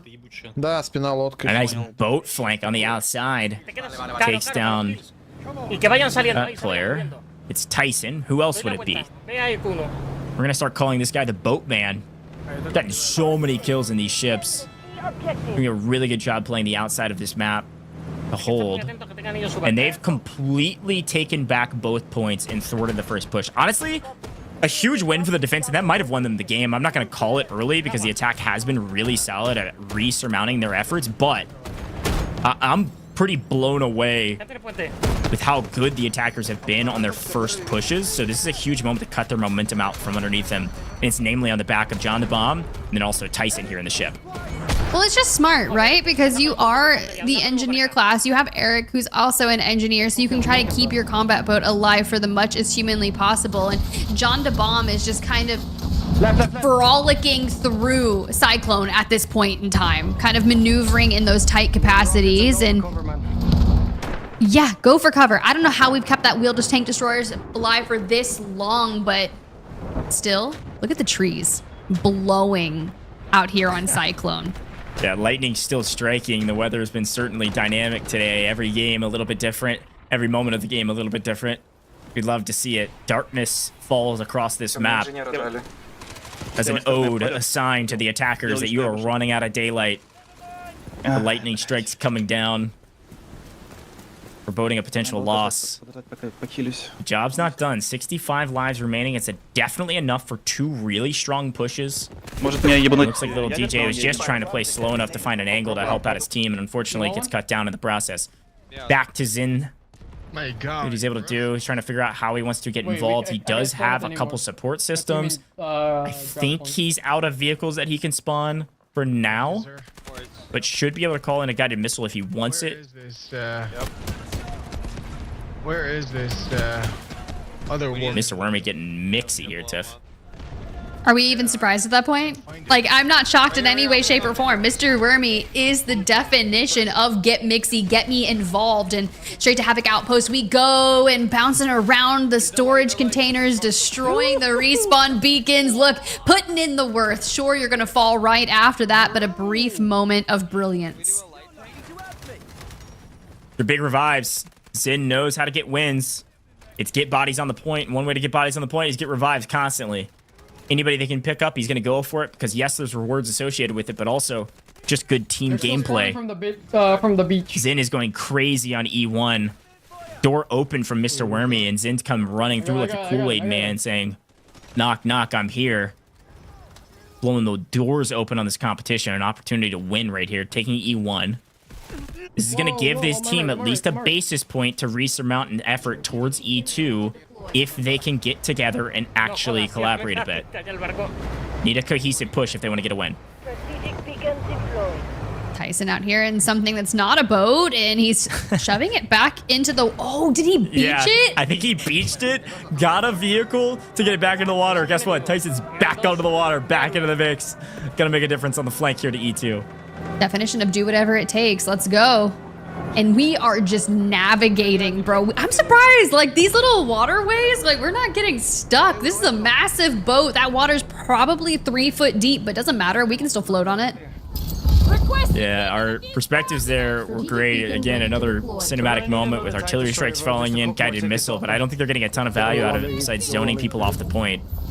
Running out of daylight. I feel like I've been saying that for a while, though. 45 lives and counting. Here's a quick look. Their new vehicle being dropped in on E2. Lord McLaren and co. hold this point down. Attackers have command of E2 right now. They gotta get both. Катается, как бот катается, один хит. Две сишки у него дал. Ну, они Ешку все равно взяли, один. Похуй. That's a huge kill on that tank, I'm gonna be honest. Not only that, but 40 tickets left. And dwindling. John DeBomb, little chow there with Be Quiet TV in the middle, and John DeBomb's going to be the winner of that engagement, whether or not you've got Soap there being the pocket engineer that John DeBomb so desperately needed. Artillery barrages thus forth, swarming into Cyclone. We're just trying to end this, and now, if we can. Oh no, this is really sketchy. I like John DeBomb's play. He's the one holding it down. I thought he was gonna get taken out. They had a couple folks that had the magnetic bombs there. They're rushing me. Hard rushing me. John says they're hard rushing you, and that's exactly right. If they take down John, they can win this game. John is one of the only reasons that E1 is still held by the defense. E2 is being retaken, which means everybody's swinging at John, and he says, we got to keep these people up. Let's get them rezzed. Good pickups. Got to keep bodies on this point. Got to keep this point down. Defense is holding, and this is potentially the beginning of the end for the attackers. John the Bomb will not fall, keeping teammates alive and making sure E won't fall as E1 is held, E2 is being retaken, and now here come the last remaining support systems. These are their final ditch efforts from both teams to try to win this game. Artillery barrage incoming. Nothing. Kill again. Absolute donut on that barrage, but that's all right. Down to 11, defense holding strong, and you've really got to chalk it up to what John DeBomb's been able to do to combat the vehicles from Team Alpha and withstand all of the above. Of course, X60 and both Soap have been locked in on the engineer class to make sure that his vehicles do stay up and healthy. Yeah, Stormy picks up a double kill with the guided missile. But history has repeated itself. John the Bomb has gone absolutely insane in this tank destroyer. A fantastic game for them, and they're able to do it. They're able to hold. They were able to hold on point E the rest of the map. Attackers were in the lead, but the defense wins this time around, which means Team Bravo are your champions. What an incredible tournament. It was a nail biter all the way through. Unbelievable job from Team Bravo, but a great effort from both teams, Tiff, because it was very, very close the whole time. It was, and you've got to give it to Team Alpha that did exceptional in terms of breaking down each and every sector, getting back with less tickets thanks to the Victory Unite mode to show you that they can still make it towards Sector E and try to convert on Havoc Outpost and Small Ruins. Unfortunately, the menaces of the vehicles just taking down John DeBomb, going through and being like, all right, Mr. Wormy, you're taken down. Then he keeps going and rips people out of the vehicles. Dude, like that is kind of everything that we were asking for when you were looking to convert success. It was the defense, not the attacking side. Yeah, let's take a quick look at the replays because that truly was, I don't think it could have gotten any closer, right? We go to game 3, we get all the way to point E yet again, but let's take a look back on this one and see how it all went down because, again, it was a team effort across the board. I mean, we had great captains this last map. John DeBomb, the captain, for the defense and really doing a majority of the legwork for his team, but there were some huge moments from Tyson we saw on foot and in the seas. Had a huge play from the bows, but this is where I thought the attackers were going to thrive, and it's really where I was blown away yet again for Mr. Wormy, what he was able to do. Finally gets cut down, somebody gets the AA gun and says, yep, anti-aircraft for a reason, see you later. Wormy finally cut down, but his efficacy in the helicopter was something to be astounded by. Blown away yet again for the second map. With what he was able to do in the vehicles, but also the helicopter in particular. But as we moved on to these points, this is where I was looking at the attackers and saying, wow, you're doing everything right. The defense was on their heels the whole time. They were able to take C and then even D fairly quickly. And it was namely on the back of these vehicle plays, from tanks to the tank destroyers to the helis. Mr. Wormy and co, Zin obviously leading the charge there from the kill category. Just a really strong team making all the right choices. I think that's a brilliant way to go ahead and put it. But we also got to showcase so much of Cyclone thanks to, more particularly, Tyson here. Throwing the combat boat, trying to work around Sector D, diving into the underneath of the waterways, and just really making a lot of fun plays. Even with the beaching of the combat boat in that final game and then utilizing another vehicle to kind of get it back off the shoreline. But it's been really cool to witness all of our creators here today in these show matches to just see what Delta Force keeps cooking up. Yeah, and these final moments on point E were like the characterization of this tournament, right? It was so even, it was back and forth, it was nonstop action, and it came down to some small decision-making moments and some small outplay moments that really turned the tide of battle towards Team Bravo. It really felt like a Team Alpha map until this point, and then John DeBomb just goes absolutely insane with his team on the points with the tank destroyer. Really, really well done. What a great tournament. We're calculating the rest of the scores. We want to show all of those scores because we do have more rewards. Now, Team Bravo, they are going to walk away with all of those mantle bricks and, of course, a ton of Delta tickets as well to boot. But we still have some individual rewards to hand out as well. Now, we know Zin's up there in the category of somebody that could earn those, but it's a little bit closer than maybe you would expect. With a lot of those revives trading hands back and forth, Tiff, I really don't know who's going to take these individual rewards. But again, I don't think this tournament could have been any closer. It goes 2-1 overall in record. We go to point E twice out of 3 maps. A lot of fun to watch. I think so. And I love that it was Team Alpha that brought us to Sector E each and every time we witnessed it. So it's like they were so close, but that just goes to show you when you've got on the defense there in Sector E, they can really stand up to the occasion. It doesn't matter how long it takes. It's just like, you know what? They're going to get the job done regardless. But that was really close.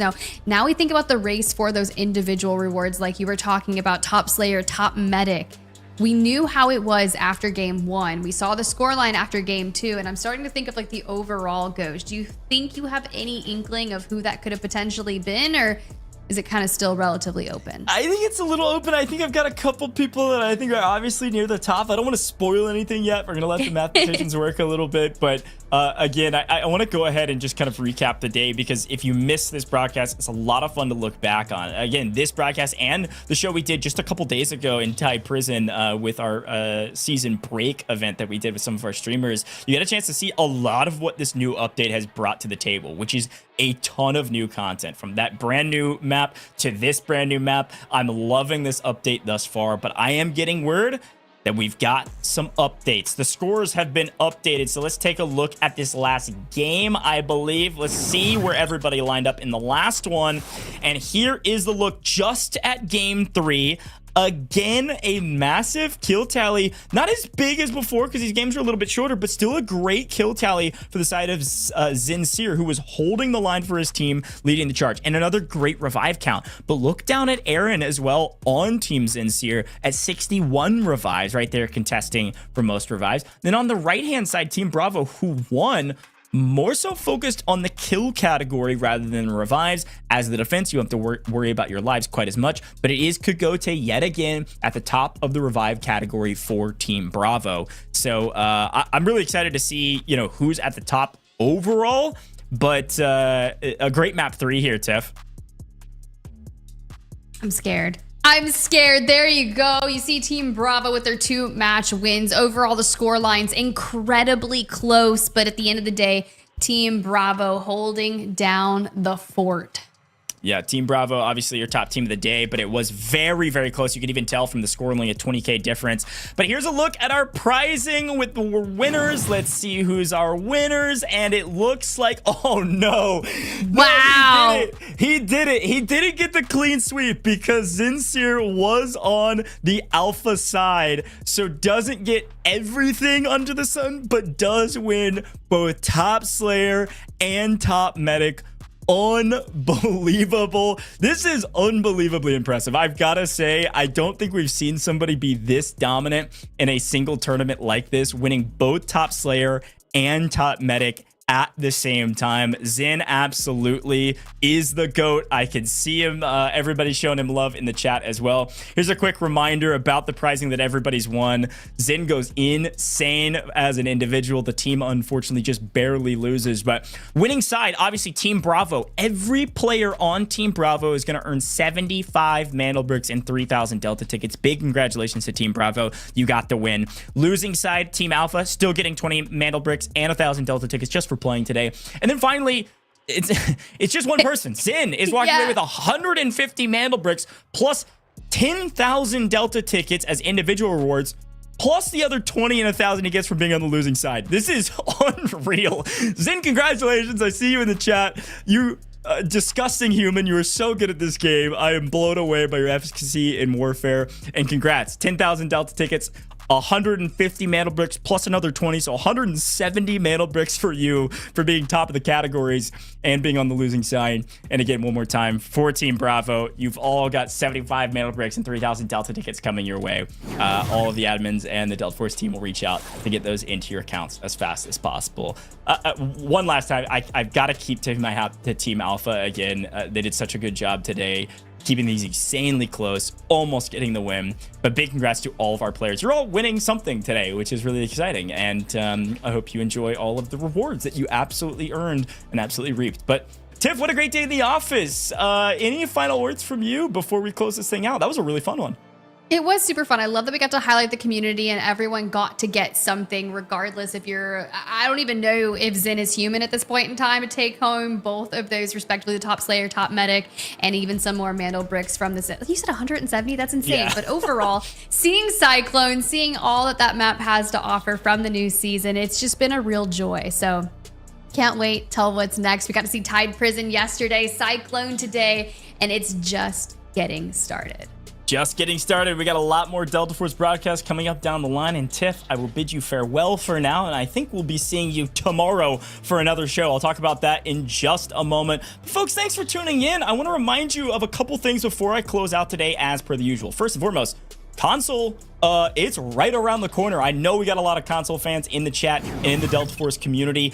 August 19th. that's when Delta Force is coming to console. It's going to be PS5 and Xbox Series XS. You're going to see it on console. We're really excited to have it on console. We're now going to have Delta Force on console, mobile, and PC. Delta Force is everywhere, and controller support already active in game. They're going to continue to optimize that as console gets released. And again, too, if you want to get involved in events like this or more events that are coming up down the line, you've got to drop a follow on all of Delta Force's major socials. They've got every social media you could possibly think about. Again, we're always live all over the place. Facebook, TikTok, YouTube, Twitch, doesn't matter. We're even live on X, I believe. So we are live everywhere. Drop a follow and go join those Discords. Now, I want to remind you of this. I haven't reminded you of this in a while. Join the Discord here with Delta Force. They're constantly looking for players for events. They're constantly dropping new updates, things about their content, Q&As with the devs, everything in between. There's a great list of moderators in there as well that can help you out with everything you need. So make sure you go join the Discord and go get all of those updates about everything Delta Force has to offer, okay? And make sure you download as well. I don't know how you haven't had this game downloaded yet. You can download it on mobile, you can download it on PC, and of course, you can download it on console here just shortly. But go jump over to the website to get it on the PC launcher. You can get it on Steam, Epic Game Store. There's a ton of different ways to play the game, but go get involved in Delta Force right now. It's always and is currently free to play, so go get your hands on the game for free right now. But folks, I think that is it. Get your Twitch drops on this channel or other channels. And as a quick reminder, we've got another show tomorrow. You're not going to want to miss it. Same time, same place. Back onto operations with some incredible streamers. You're not going to want to miss it. It's going to be very, very sweaty and very fun to watch. So tune in tomorrow, same time, same place. And as a quick reminder, we couldn't do it without you, the viewers. So thanks for tuning in, and we'll see you tomorrow, same time, same place for another Delta Force broadcast. Ditch the ball. Gonna need reps, boys. I want to play for B. I got it. We're gapping. Alright, assault vehicle.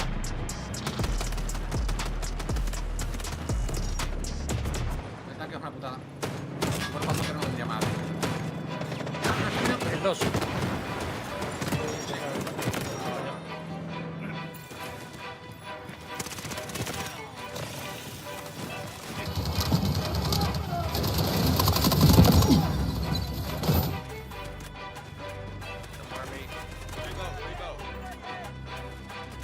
Right and big.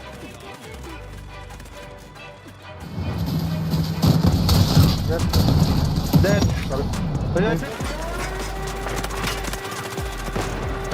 Se murió. My God. Same side. Got it.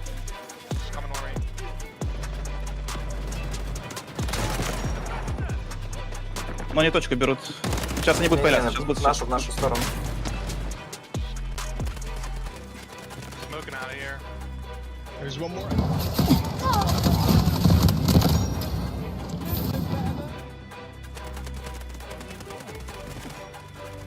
Oh, got stuck.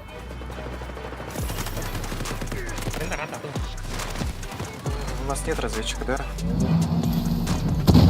You can't see them on the fucking weather as well, that's the problem.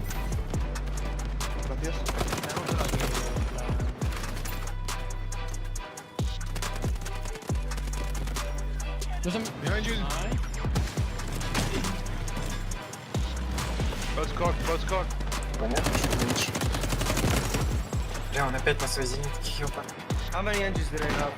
Good view. How many engines do we have? Cummins in. Oh, they got me. Sorry, I'm thinking where? Vale, ¿dónde queréis más?